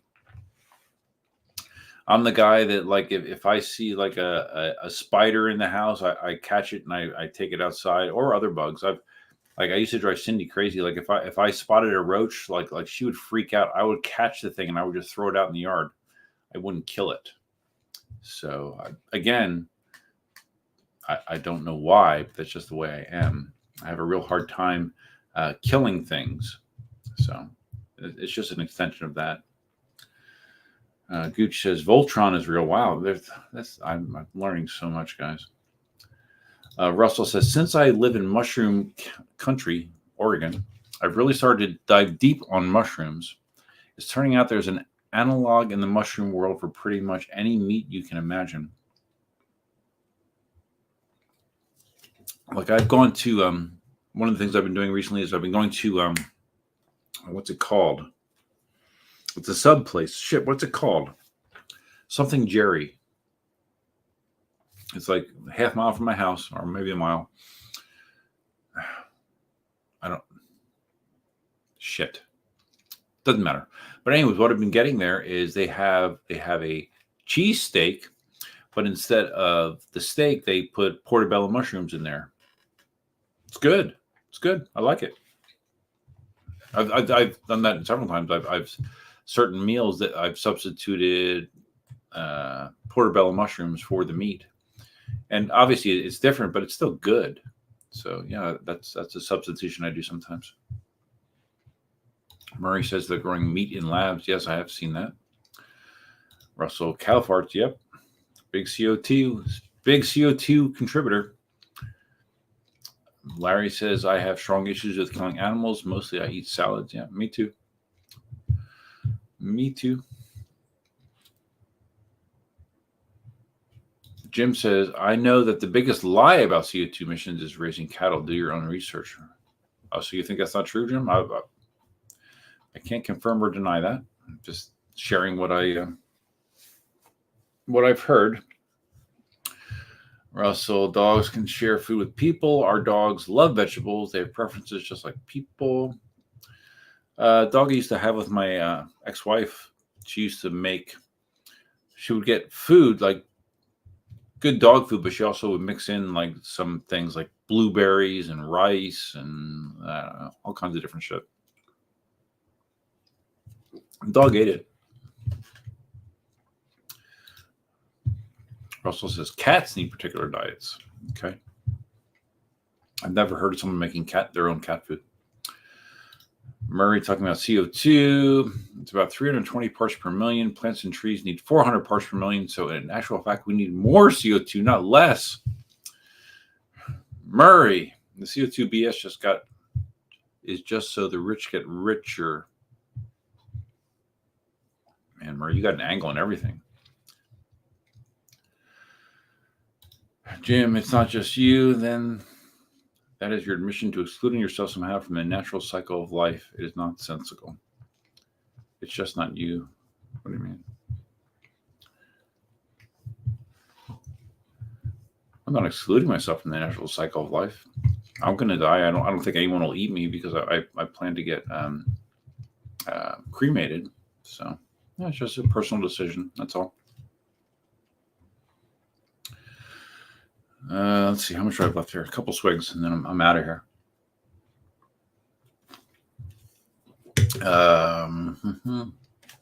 Talking about mushrooms from Gooch, Spartacus. I know Spartacus knows a lot about mushrooms. He talked about this in other live streams. Rogue Travel. Mushrooms are gold. Growing gold and having fun. Isn't lobster mushroom a parasite? I don't know.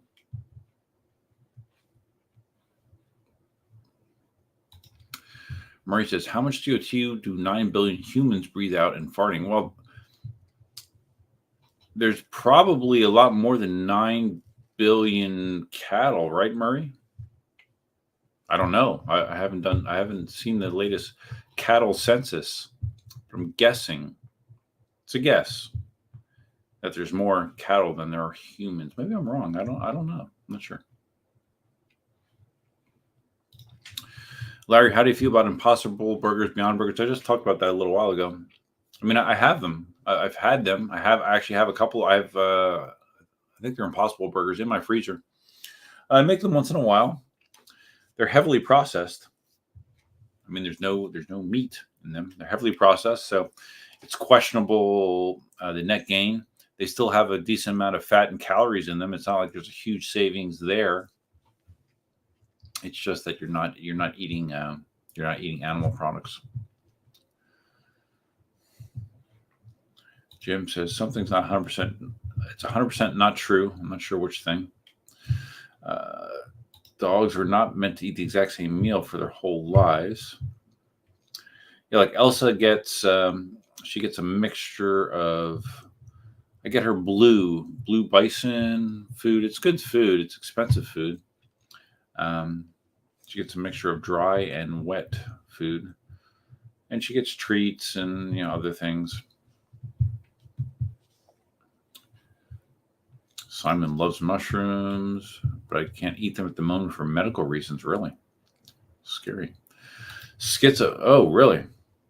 You follow vegan.c. Vegan is hardcore. I could not do vegan. Like vegan, there's no butter, there's no eggs, there's no a lot of things. No honey, anything to do with animals. I could not do vegan.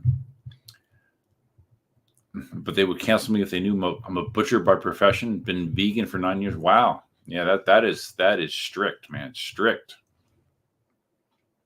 Fun fact, I used to be a meat cutter for 3.5 years, actually, in my early 20s. Or well, late teens, early 20s. Yeah. Jim says cats do need very specific diets. Okay.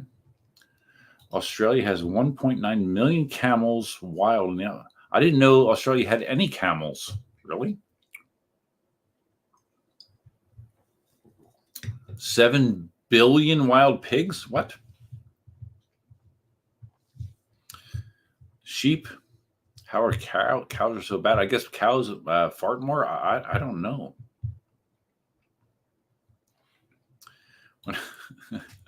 How do we get in these tangents, guys? I have no idea. Rogue travel. When I die, I'll ask for my lifeless body to be on my EUC in a forward lean position off into the sunset. There you go. I'd rather just be cremated personally. Jim says, why are you able to make a luxurious personal decision compared to every other carnivore? I don't know. I mean, does it negatively impact other people? I don't know, Jim. I don't look at it in those terms. Like I don't impart my viewpoint on other people, and I don't, and likewise, I don't appreciate when other people impart their viewpoint on me. I think whatever someone wants to do, if they're good with it, I don't care. I don't really care as long as it's not impacting other people negatively. I don't care, but that's the way that I roll. Murray, when you get cremated, maybe you will end up in a McFlurry. Yeah, maybe my ash will. Yeah.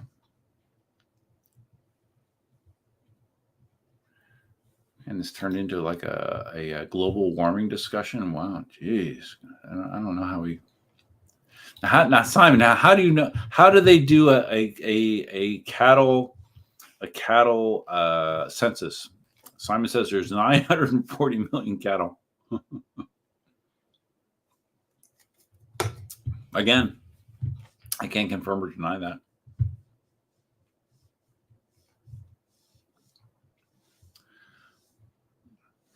Jim says blue pet food is better than most. Yeah, I know, like there's no grain in it and stuff. It's it's supposed to be good.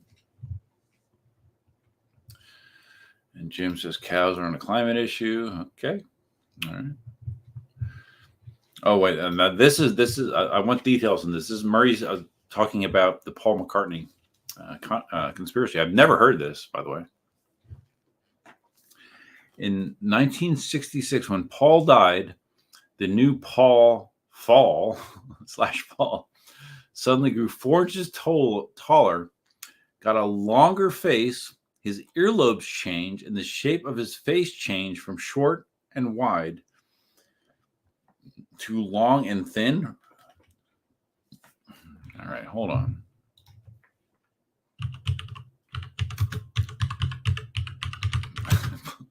Paul McCartney conspiracy.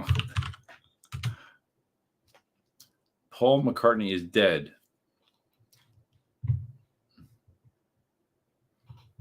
Music's biggest conspiracy. Paul is dead. What the oh my God. All right. Okay.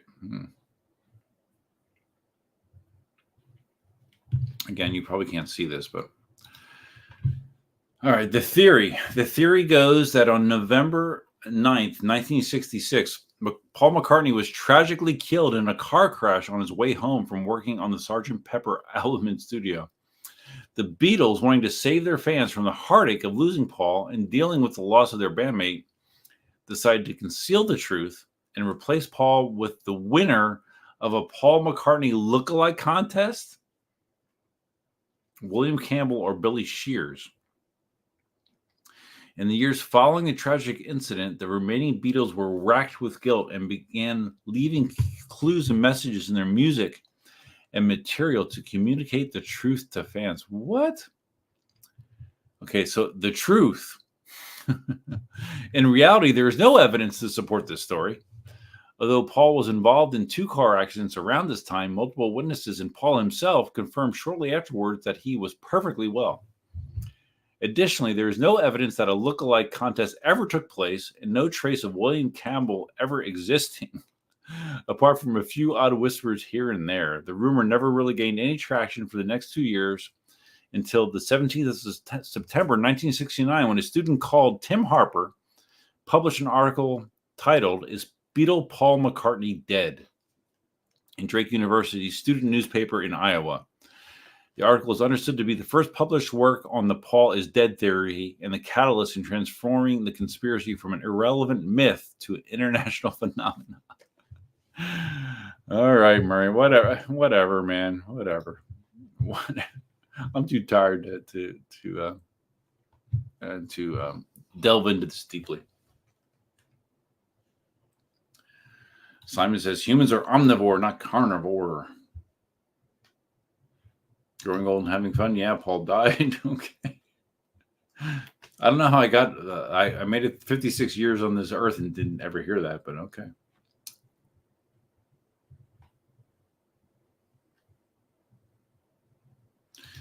Jim says he's trying to make me aware that being pescatarian is not necessarily the best decision for your health. Again, I don't know. Like based on results, I don't know that I agree with that. Based on, I mean, I don't have any major deficiencies that I'm aware of.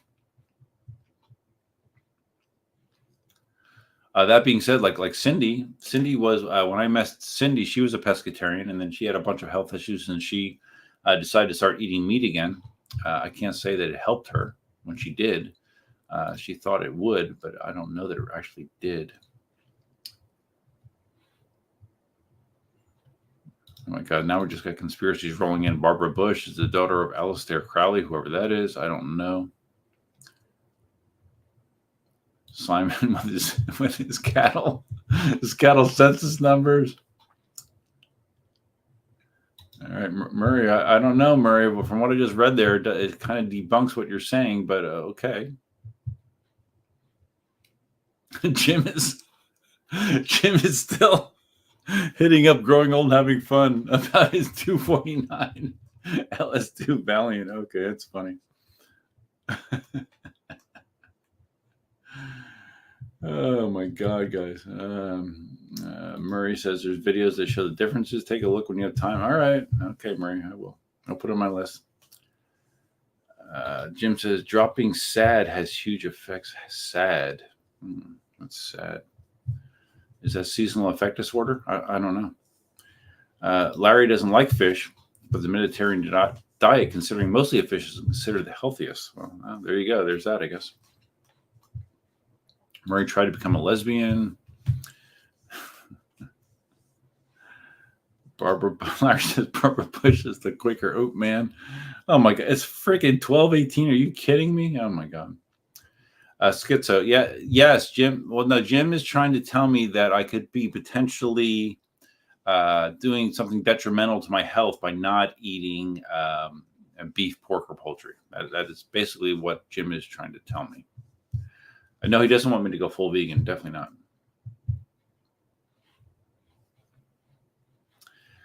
Jim says meat is one thing, but a 249 LS2 is another. Yeah, it's good to have priorities, Jim. It's good. Oh, Armmaster Jim, sad is the standard American diet. I see what you mean. Okay, gotcha. I don't know. What are the huge effects? I don't know. I mean, I'm at a healthy weight. I'm physically fit. I don't have. I can still see. I don't know. What's the negative? I'm not sure. Although I did go to the ER a few weeks ago. Simon caught a live Bigfoot. Oh man, damn it. Murray, you need some iron occasionally. Well, I do take a number of supplements. I take take a multivitamin. I take glucosamine chondroitin. I take beet extract. I take magnesium. I take, what else do I take? I take CoQ10. I take a baby aspirin. I don't know. I take a number of things. And I get blood tests. I mean, I don't have an iron deficiency. So I'm hanging in there. I take a B12 supplement. I take a bunch of stuff.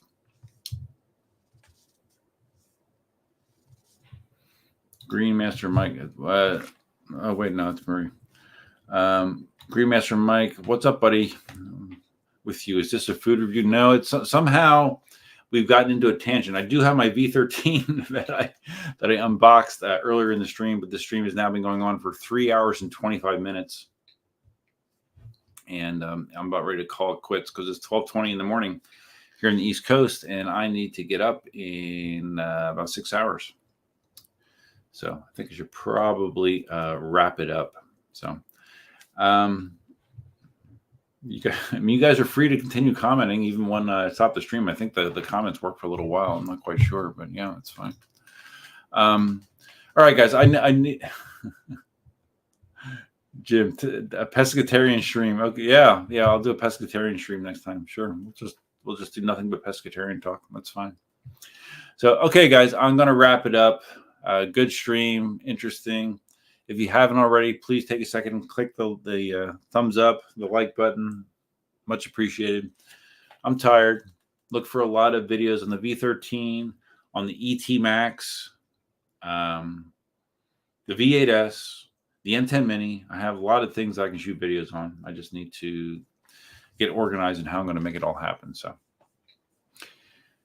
Greenmaster Mike says, "Good morning, buddy." Yeah, I appreciate it. Only got through 3 Cayman Jacks. Surprising. I had like 6 in my cooler here. So, underperformed in the alcohol content, overperformed in the comment section. I appreciate all the participation. So that's all I have for now, guys. Hope you have a great weekend. I'm off for the next 3 days. And until next time, Duffman out.